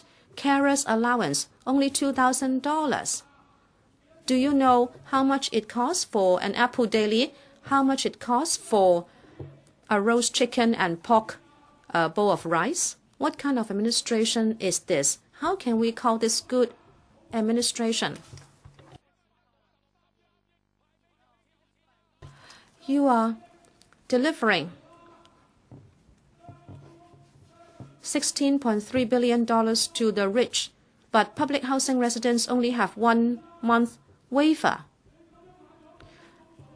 And you only allow them to have this 1 month waiver. This is not the right way to dish out goodies. Come and answer me, but I'm leaving because this is June 4th. That's the most important thing. Gandhi said Indians would become grassroots, but we in Hong Kong, all of us are grassroots because we do not have the right to elect the CE.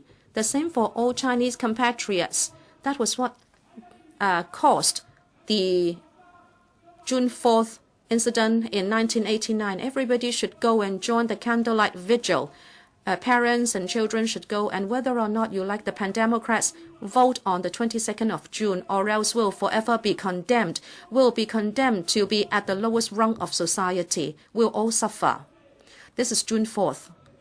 I will not debate with you further. The spirits are still with us. Be careful. You can choke on an ice cream. Don't play around with June 4th. Ms. Sit-ho. Thank you, Chairman. The Labour Party objects to the budget. We therefore also object to having clauses 1 and 2 stand part of the bill, even if this will be supported by the FC members, so they stand part of the bill. We'll still object to it at third reading.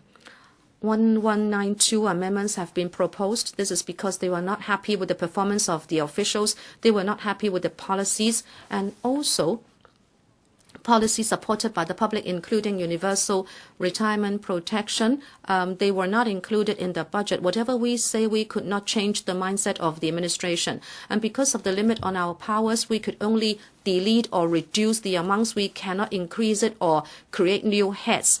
This is an executive-led system, and that is why we could only propose amendments to show our dissatisfaction. This is what Mr. Leung Kwok-hung said.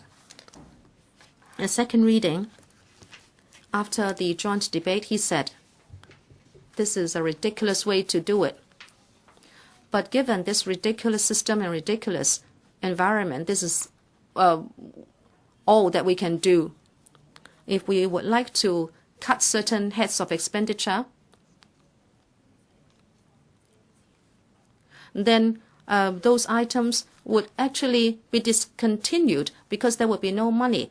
Now, talking about protecting animals, it is not that we don't want you to protect the welfare of animals, but we think you are not doing a good enough job, and that is why we like to reduce the entire amount for it in order to show our dissatisfaction with your work. However, these constitutional limitations could be compensated for by soft processes. For example, communication outside the council, and also more consultation before the making of policies, more consultation with stakeholders and parties.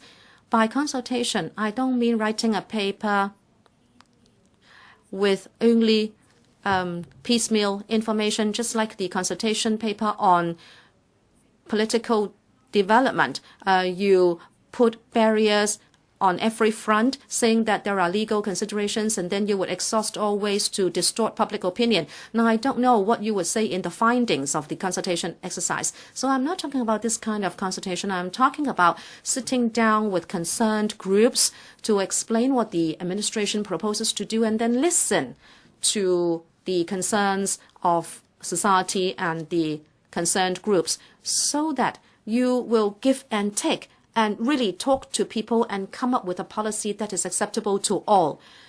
Before 1997, civil servants used to do that. They did that also after 1997, but very seldom. There are not too many such AOs with this fine tradition. There was one who were talking about the corporate ordinance and about parody. Last term, we overthrew the copyright ordinance, and then this AO talked to many stakeholders in this term, and now a new bill will come to LegCo in October. The contents may not be liked by every party, but soft processes were used for consultation. So at the very least, there was mutual respect, and some of the contents of the bill would receive the understanding and acceptance of the community at large. So systematically, this is not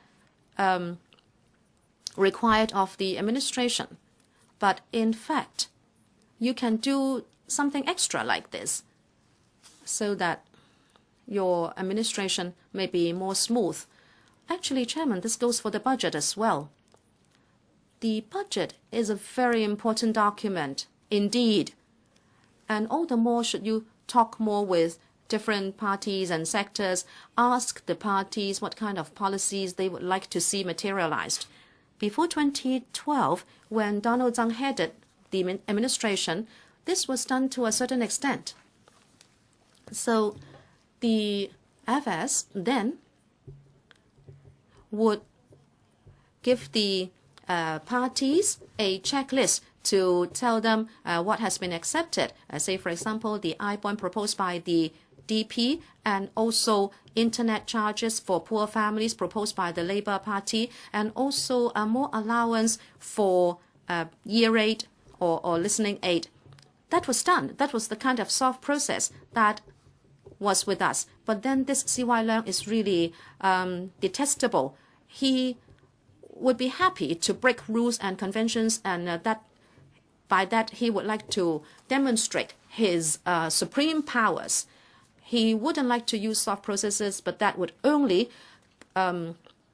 make the relationship between the executive and the legislature deteriorate.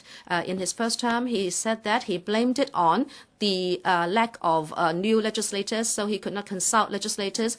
And then after September, after members assumed office, he would do the consultation. So he pushed the policy address to January for announcement. So there will not be a lot of time for consultation on the budget. But actually, the budget is really to implement the contents of the PA.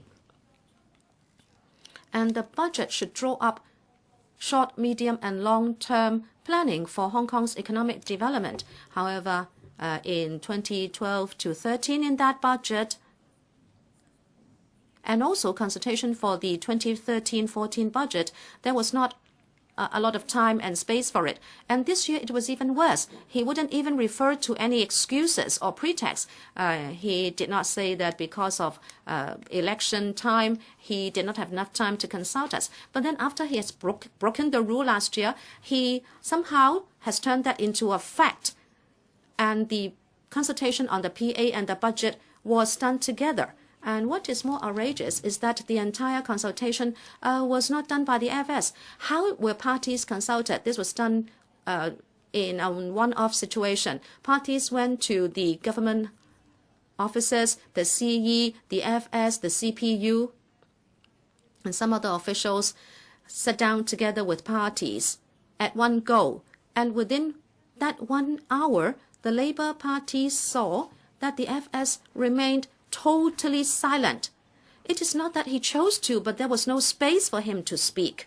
The CE would say all the things, and the FS dared not speak up because the CE would already dictate on the policies. In that 1 hour of exchange and consultation, the CE was actually most interested in releasing the women's working power so that he could import labor. The FS did not say anything at all. And then afterwards, there was no more consultation with political parties because he has been rendered useless by the CE. I don't know whether the FS has consulted the DAB or the Alliance for Social and Economic Development, not with the Labour Department. We understand that the government has very close liaison with its allies, But when they're in trouble, they will come back and ask for our support. This is outrageous. It's just like the political assistant of the FS string, filibustering. We received a text message asking Labour Party members to come back for the meeting. Well, you have so many pro-establishment members here. Why don't you have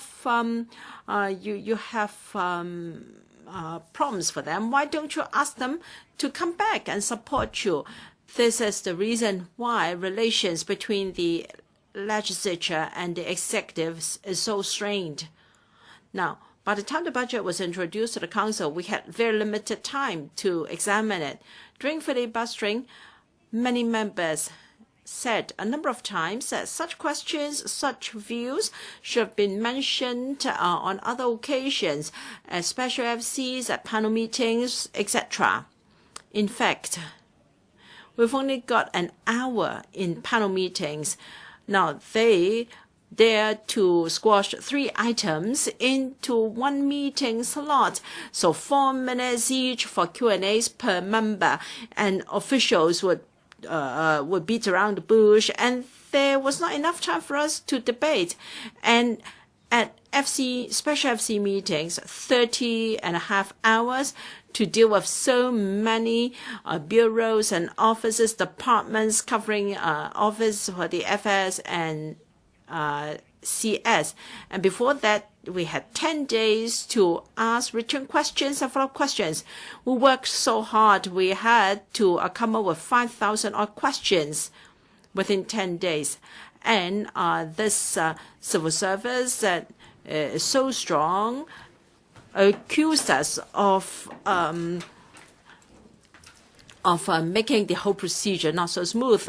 So the CS said that she would try to smoothen the process. And they said that they're going to confine the number of special FC questions at 4,500. So they have blatantly undermined our power to monitor the executive. Such written questions are very useful. The greedy Zhang was found to have received favors, entertainment, and other things, and such things were exposed by such questions. In fact, we have written questions to ensure that we have a clean government. We're able to form a whole picture by asking questions of different departments. Different departments, including the CPU, commissioned consultancies, and conflict of interest was involved, and that was exposed by such questions. Just telling us that 6,800 or more than 100,000 civil servants cannot handle 6,800 questions. Now, I can accept it if you say that there won't be enough manpower to deal with this annual exercise. That's acceptable, but you can extend the time frame. Compared with other jurisdictions, this council doesn't spend too much time on examining the budget. In particular, under the able leadership of Mr. Leung-shing of Special or of a Finance Committee, we only had 1 minute for Q&A each. So what could we ask? What could we know? And therefore, at joint debates of the appropriation bill, members repeatedly used their 15-minute stretches to ask the administration, to challenge the administration. That's quite useful. It offers us room to do things that we couldn't do during usual times. Some members said that filibustering had shortened or eaten into the time for monitoring the government. It's true that council time should be spent on monitoring the executive, but even without filibustering, if we have time, have we done our utmost to monitor the government? Well, since 2012, we assumed office. We tried to look into the CY Leung's, UBW's, Paul Chan's hoarding of land, and also Greedy Zhang's conflict of interest. But all these proposals were bogged down by pro-establishment members. We will soon have 2 debates on using PNP to look into the XRL case and also to get the internal report for the Lama tragedy. I will see whether pro-establishment members are going to do their duty in monitoring the government. Sarili said that when there was filibustering, government officials were the happiest because they would need to answer our questions. What's the point of asking questions? Well, they gave prompts to some members written in Cantonese. They even prompted members the tone and the gesture to read out the scripts offered by these officers. Well, what's the point? Why should we give time to these members to read out scripts prepared by the administration? We might as well give time to Kwok-hung to filibuster. Well, no matter how much you dislike Kwok-hung, they, LSD and People Power, represent over 200,000 voters. You cannot overlook the views of over 200,000 people in Hong Kong. Our credibility is low, popularity is low because we have not done our duty in monitoring the government. We condone corruption, corrupt practices, and even people like Cham Kam Lam. He was expected to have some corrupt practice, but the PAC didn't have enough time to probe into that. And I think that's the best course for members of the public to ask official members or public officers to walk away. Dr. Priscilla Leung, during the filibustering, I had opportunities to officiate in ceremonies in the community. There were a few occasions when the MC called us lap sap, meaning rubbish council. I don't think that was deliberate, but recently many people have misnamed us. What are the reasons? What is meant by a waste of energy and resources and money? I think that has been illustrated in the past 100 or so hours of filibustering. Many members would like to engage in things to serve the public, but we've been stuck here. We are trapped in the council. Some members of the public asked us to tell the president of the council to cut the filibustering. I went to a clinic. I met cleaning workers near my home, and they had the same aspiration. They have the same views. They find this a nuisance. No matter how you're going to romanticize filibustering, how professional you make it, filibustering is self-mutilating. Right from the beginning, we have not shown the public how exciting and useful debate of this council will be with democracy. Well, people with different views on universal retirement protection can argue for their own views. I failed to see any. It was even worse than last time. Well, last time we were able to engage in the debate. We had different opinions, but this year and last year, at the Appropriation Bill debate, we were forced to wait. We were forced to see people stall. Filibustering is not a constitutional right. I don't think it is very laughable or grand to allow filibustering. We were almost at a physical cliff. There was discussion in the public whether our reserves should be used because LegCo Secretariat, LegCo members and our assistants might have problem getting paid. That was a shame. When we discussed whether reserves should be used for paying legislators, well, who created this fiscal cliff? in the first place. I don't think we should just blame the filibustering members. We also showed that we were not able to prevent filibustering, and therefore we had to bear the brunt together with members of the public and other colleagues in public organizations. Well, you may say that filibustering is meaningful, as pointed out by many colleagues, and even Chairman, you said that this round of filibustering was very professional. While I had not sat through all debates, I dare not judge, but I did listen to some of the filibustering. I heard the part about outsourcing of prisons in other places. That's the speech by Mr. Ray Chan, and I said that, well, his assistant did a very good research job. All right, they claim that the reason for filibustering is to set up universal retirement protection. Up to this point, I'm not convinced that this is the best for the community. We need more debate on that. But when I look at their amendments, they want to cut all disability allowance, higher DA, to cut the Kwok-hung scheme. They want to cut the money for the enhanced Kwok-hung scheme. And Mr. Yip wanted to cut the provision for kindergartens, dental services,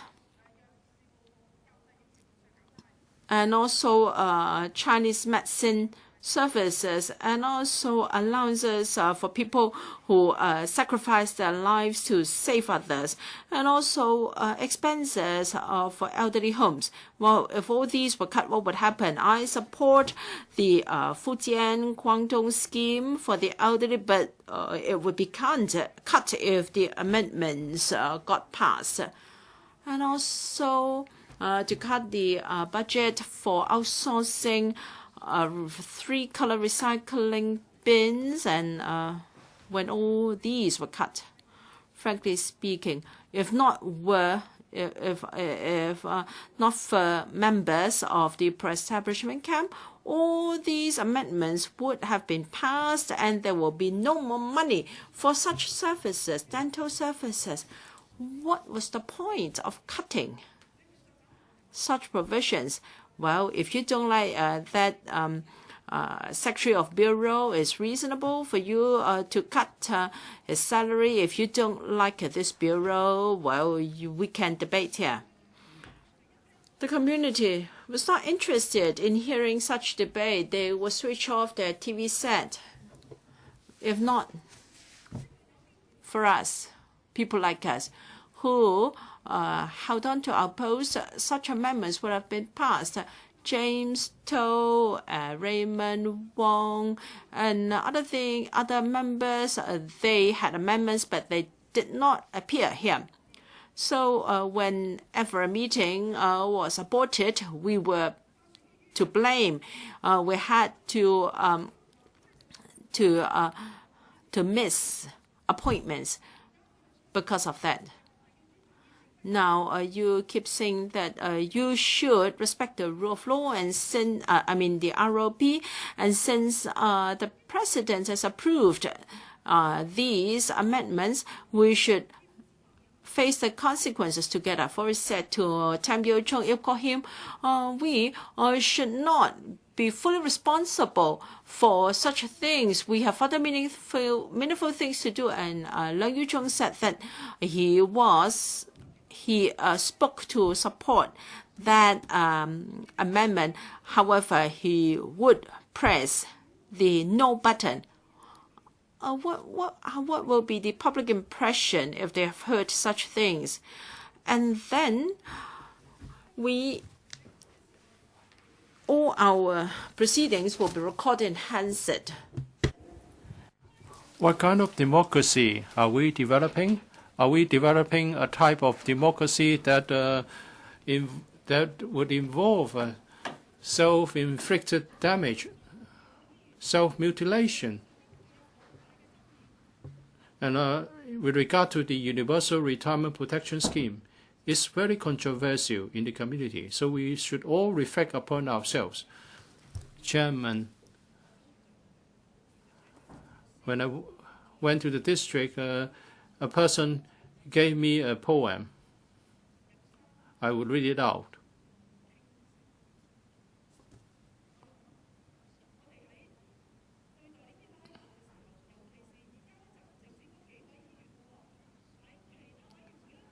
And it's not just this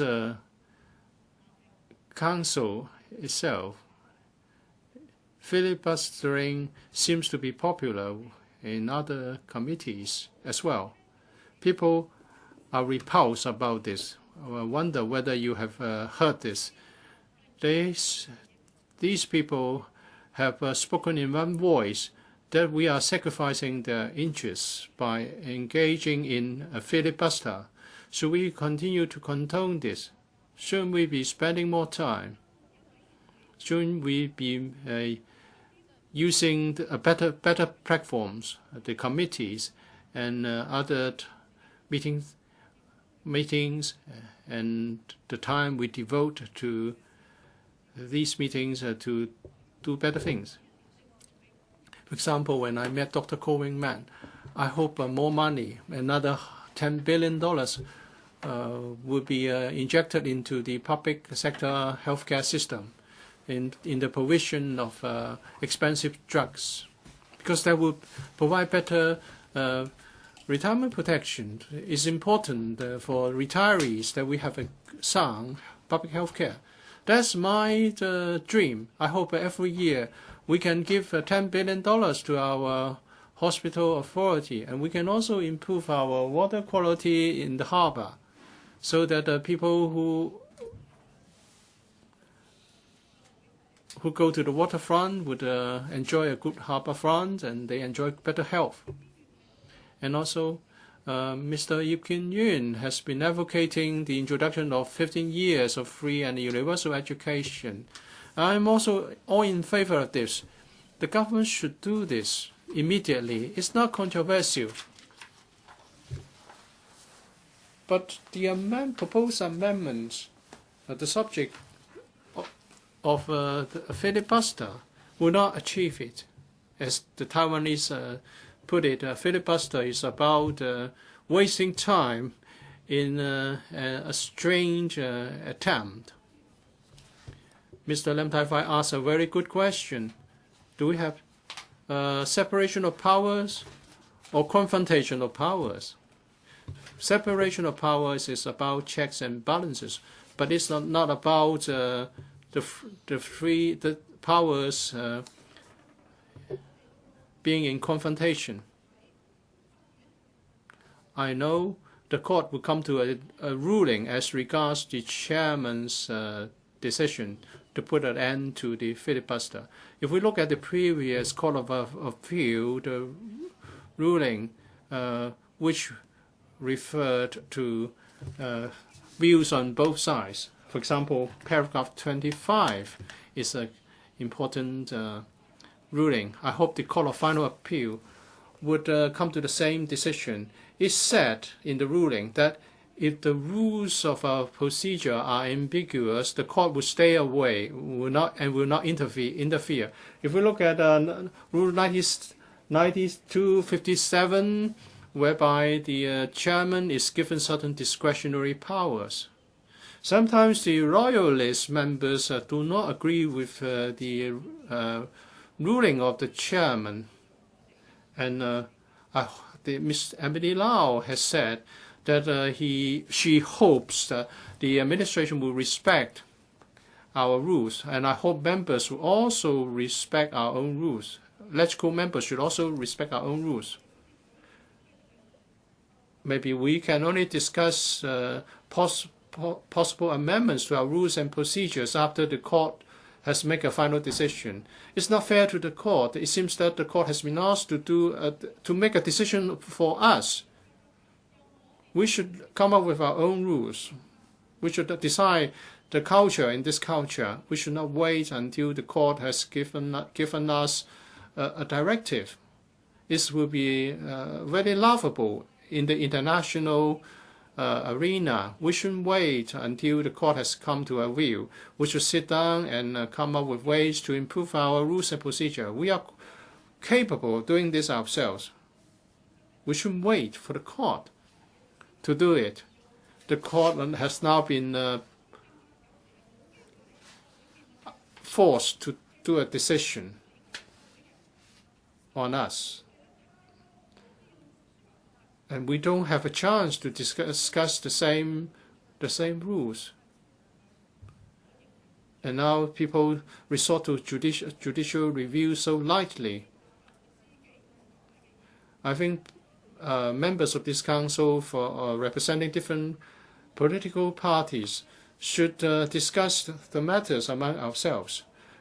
We should not allow a small number of members to steal the limelight and to become famous, especially those pan-democrats who regard themselves as moderates. We should create together, we could collectively create a more attractive council culture. We want to fight for quality democracy. So I submit. Mr. Charles Moore. Chairman, tonight marks the 25th anniversary of the June 4th incident. I will be going to the Victoria Park this evening, but I have to respond to what other members have said. We may not be able to participate in the final vote, but so therefore we have to explain our positions. Actually, Mr. James Tin was the member who prompted me to press the button to speak. He mentioned creative industries and innovation. For some years, some members have said that we should promote creative industry, we should diversify our economy, we shouldn't rely on real estate development, we must give our young people some new direction. But when it comes to what has to be done, then Mr. James Tin said that we were incapable of doing this. I don't understand why. Maybe we have some phobias in affecting affecting members, and that is when it's time to really do something, we get scared and we are constantly finding excuses. Criticism is easy, but to find out the truth it takes some effort to find out the facts, and it's easier to be in opposition. I, as a member in opposition, agrees that doing something is more difficult than criticism. But there's no guarantee to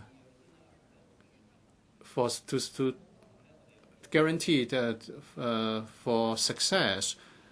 And but I don't think it's the right attitude to say that we should do this or that first before we do the right thing.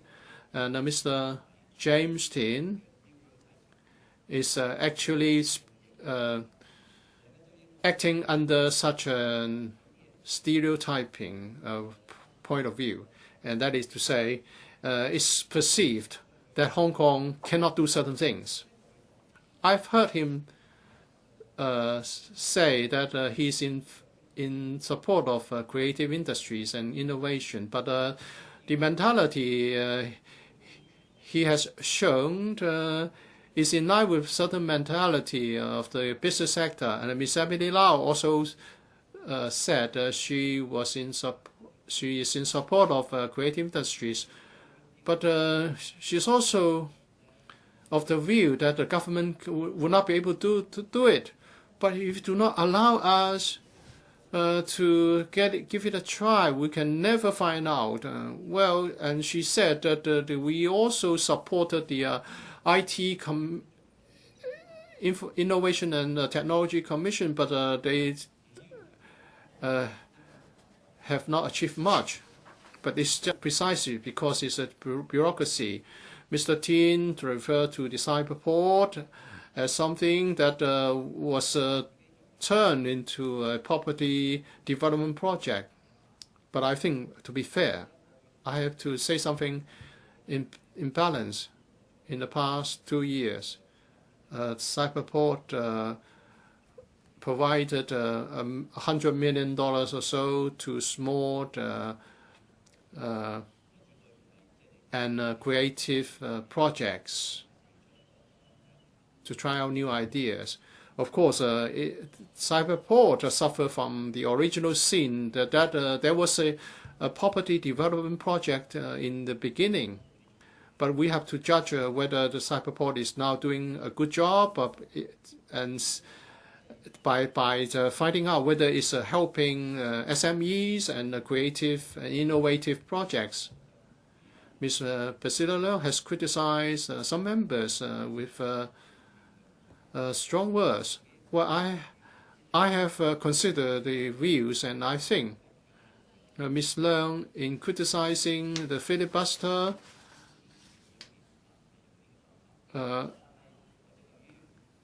have named pan-democrats. I'm not also in full support of the filibuster, but if by naming names, my reaction is that well, she bears a lot of grudges against pan-democrats, and now we.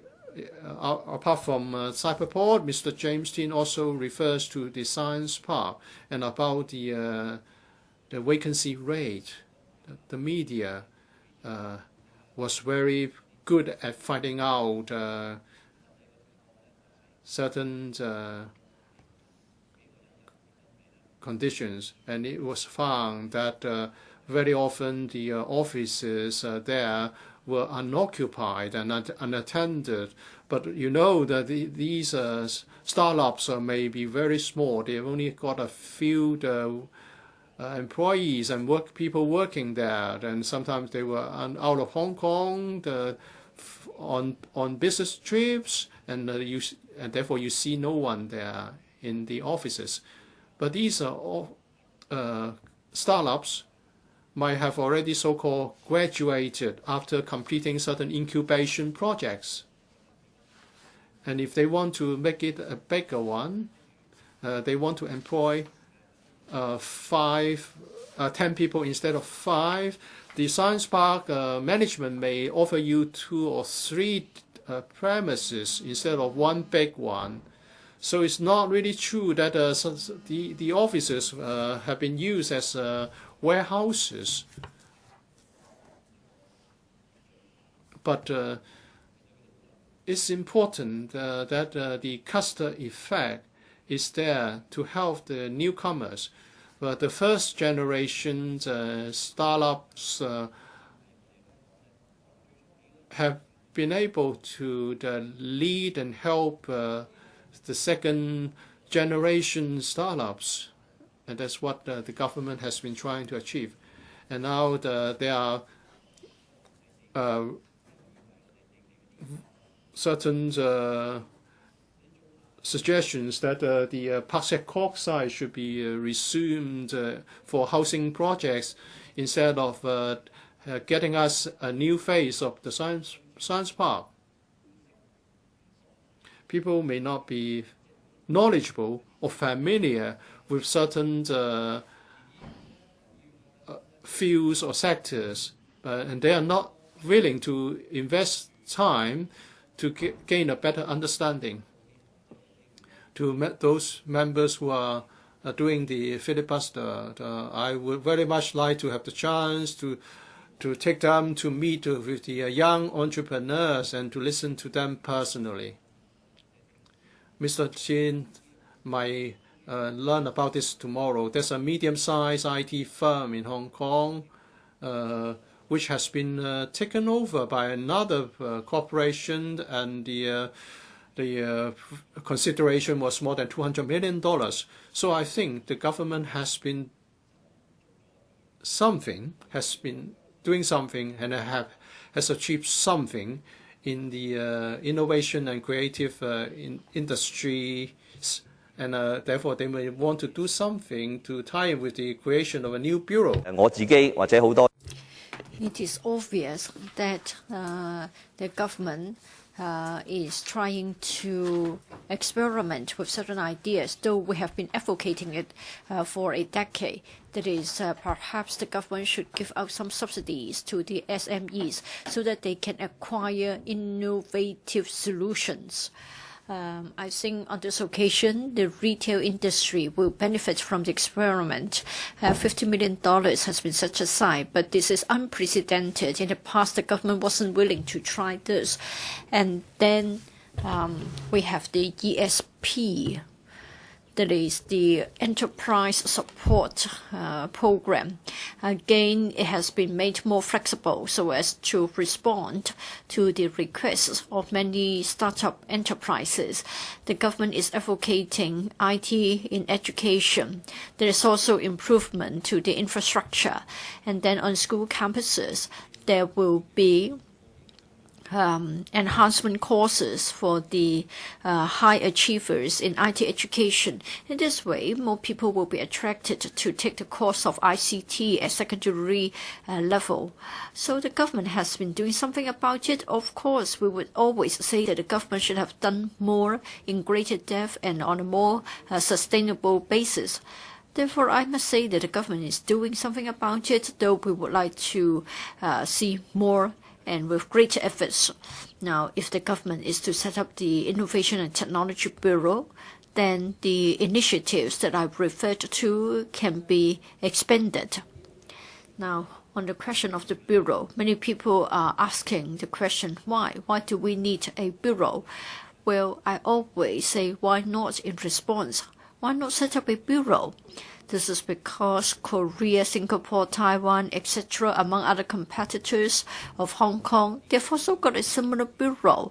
Is it because they are worse than us and so they need a dedicated bureau and then as a result they have outwitted us? Are we saying that we only have to get a AO and a few EOs and then we can do the job equally? Or is it because we're unwilling to change? I cannot see the logic. Of course, the objectors are mainly saying that they are against the SARG or they are opposing the CE, that is Sau-lan. I think it is an objective fact that our competitiveness is being eroded. We can see that Hong Kong status has been given a lower rank in various league tables. You can't simply say that they've got it wrong. Do we just sit there and do nothing and wait for the government to step down? I think Ricky Wong is right to say that perhaps we should try to see who is more confident and who can survive at the end of the day. Now, let's not talk about longevity. For Sau-lan, for how many years will he be in the post? But then for us to develop innovation and technology, it isn't for the sake of his credits. It's not for me to claim the credit, and it's not for the pro-establishment camp to claim the credit. No, let's not have a race for claiming credits. I think it is for the good of our future generation. So I've been talking to the Pan-Democrats, for those who are in support of technology and Innovation Technology Bureau. Many of them are in support of democracy. They are against Sau-lan, and we would like to have universal suffrage. It is really high time for us to set up a bureau. I think we should separate the two issues, and for the sake of Hong Kong, I don't think we should oppose the idea. We've been outpaced by Singapore. I don't think I am being wrong in my forecast. If we do nothing, then we will be taken over by Singapore, by Shanghai, by Shenzhen. So we used to say that Shenzhen is merely a place where we did our shopping in Lowu. But if they get the better of us, then we will only have regrets. Lastly, Mr. President, in relation to this budget, I don't know whether Mr. Kenneth Leung will get to his turn to speak, But I want to say that if we are able to stay behind to vote, we would have voted in support of the appropriation bill. This is because, to me, I can see that within the budget, we do see initiatives for the economic development of Hong Kong. And the ideas are quite close to our ideas. That is, we should no longer count on short-term relief measures like handing out the sweeteners. Of course, the budget cannot please everybody. But then for Hong Kong to explore new economic opportunities, if we're willing to try something new, if we're willing to develop new jobs in innovative areas, then I must say that this year's budget is something that can have our support. And I urge other members to allow Hong Kong and the future generation an opportunity to have a better future. Thank you. Mr. Kwok-hing, Mr. President, Mr. Charles Mok gave his speech. I have mixed feelings for Mr. Charles Mok's speech. Among the voices of opposition, I think he has got praises from me. But of course, if I'm to praise you, I'm doing harm to you, because you will then be labeled, and then you will be dispelled from the pan-democratic camp. You won't be counted as part of the opposition camp. You will become a member of the pro-establishment camp. This is what's happening on the political landscape of Hong Kong. Sorry, Charles, I think I'm doing you more harm than good. Mr. President, we've been undergoing a filibustering for 14 days. We're supposed to get $10,000 for every citizen. Then another goal is to have universal retirement protection. I think the two of them are self-contradictory. For the remaining part of my time slot, I'm not going to elaborate on the 2 points. I'll just pause here in relation to the two false premises for the filibustering. The FTU and Mr. Leung Kwok-hung's SDL and People Power of Mr. Albert Chen. Well, I have to point out our differences. I think they're harming others' interests for their own interests. But for the FTU, we won't do the same. We will be tenacious in trying to fight for what we treasure. Well, this is the dividing line. This is the major difference. And then in relation to retirement protection, I just want to bring out one point. That is why we should not throw paper money at the FS. I don't think by throwing plastic bottles, throwing this and that, and then you will get what you want. So I have to elaborate on my argument why we mustn't do that, we can't do that, and we shouldn't be moving 1,000 amendments, and we shouldn't be opposing the inclusion of 60+ amendments, and we mustn't stand in the way of the inclusion of clauses 1 and 2.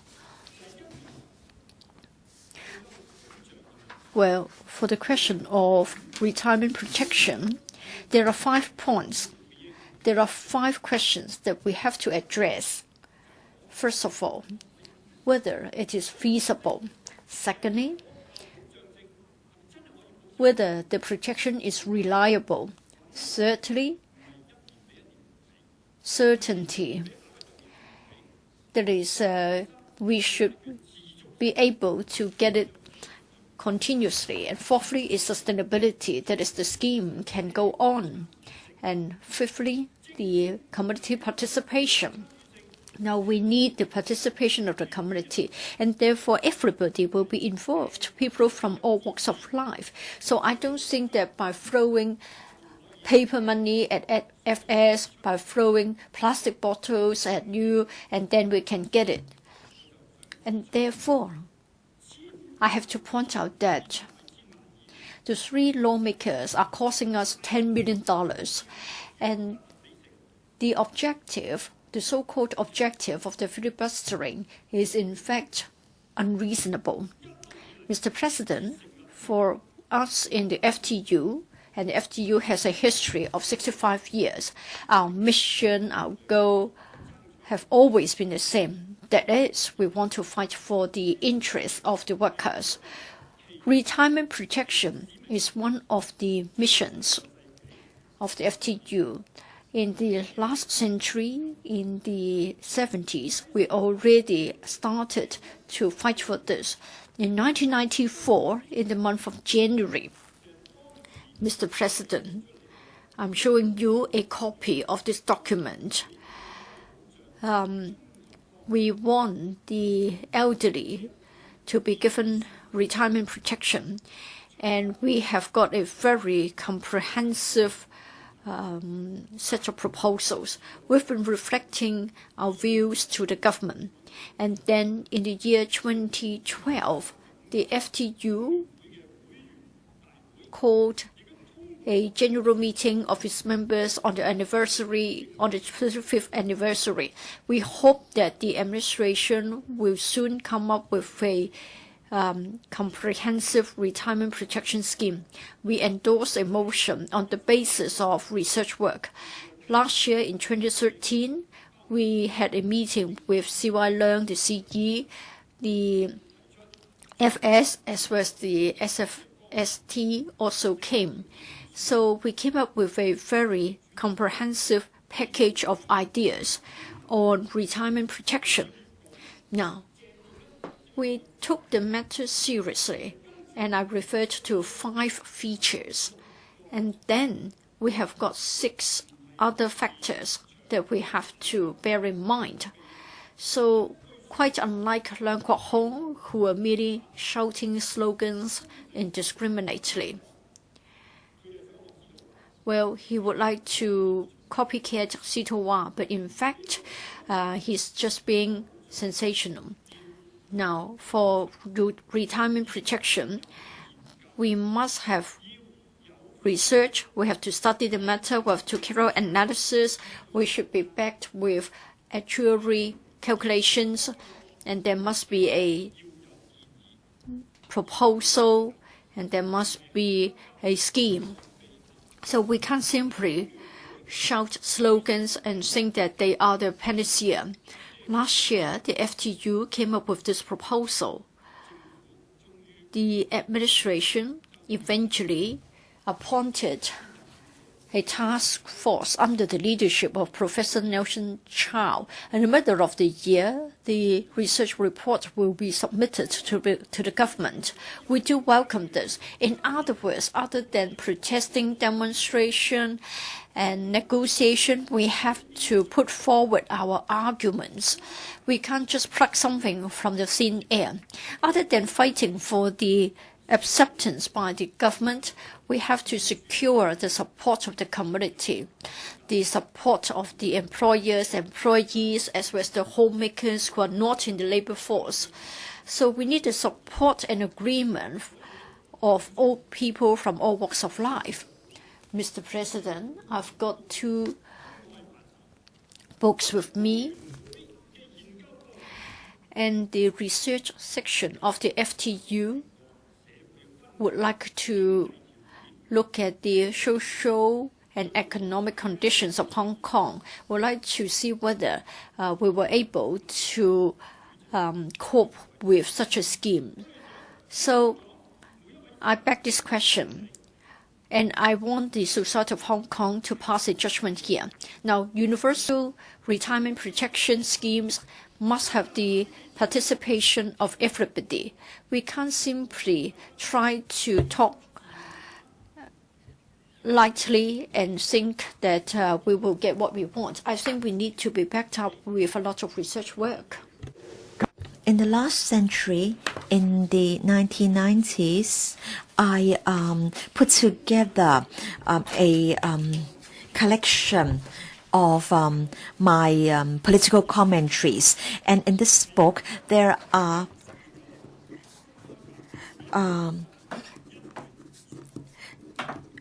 number of articles on universal retirement protection. And then there were 7 articles on the elderly citizens.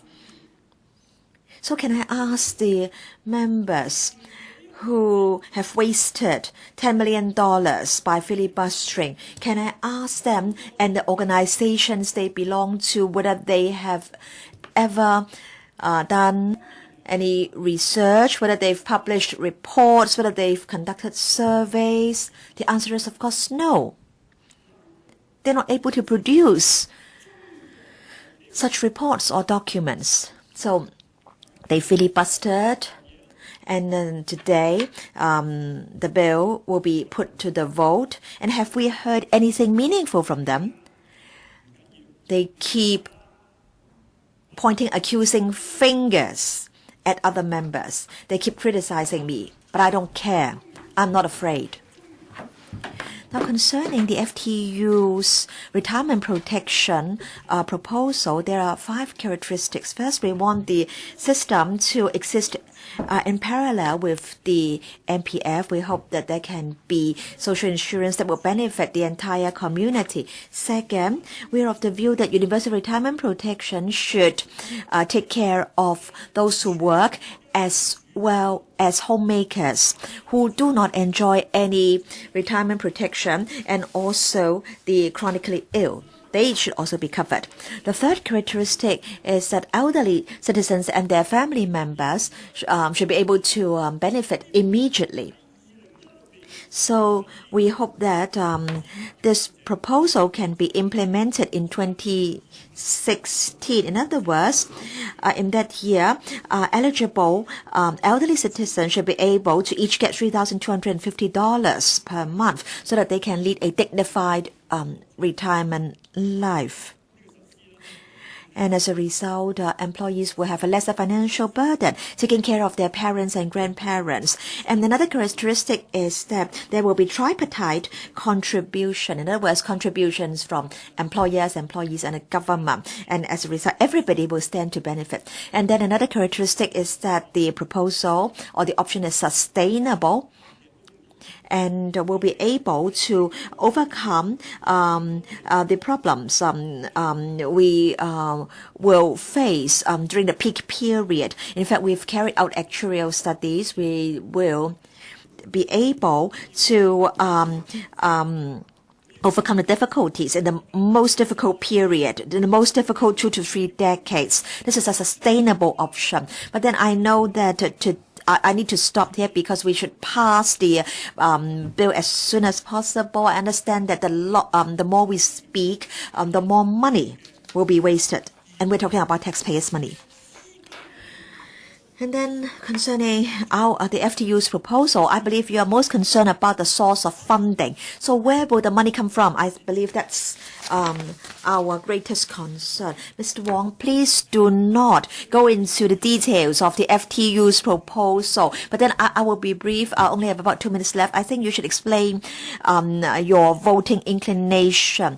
Yes, Chairman. After I've said these, I will go to my voting inclination. So we can make use of the $200 billion land fund that will be spending this over a period of 22 years. We can make use of the return from the investment of the various funds. And then concerning the OALA, the OAA, and also the CSSA for elderly citizens, all these can be put into the pool. And then the fiscal surplus, Financial Secretary, 5% per annum. And then another source of funding is that we hope that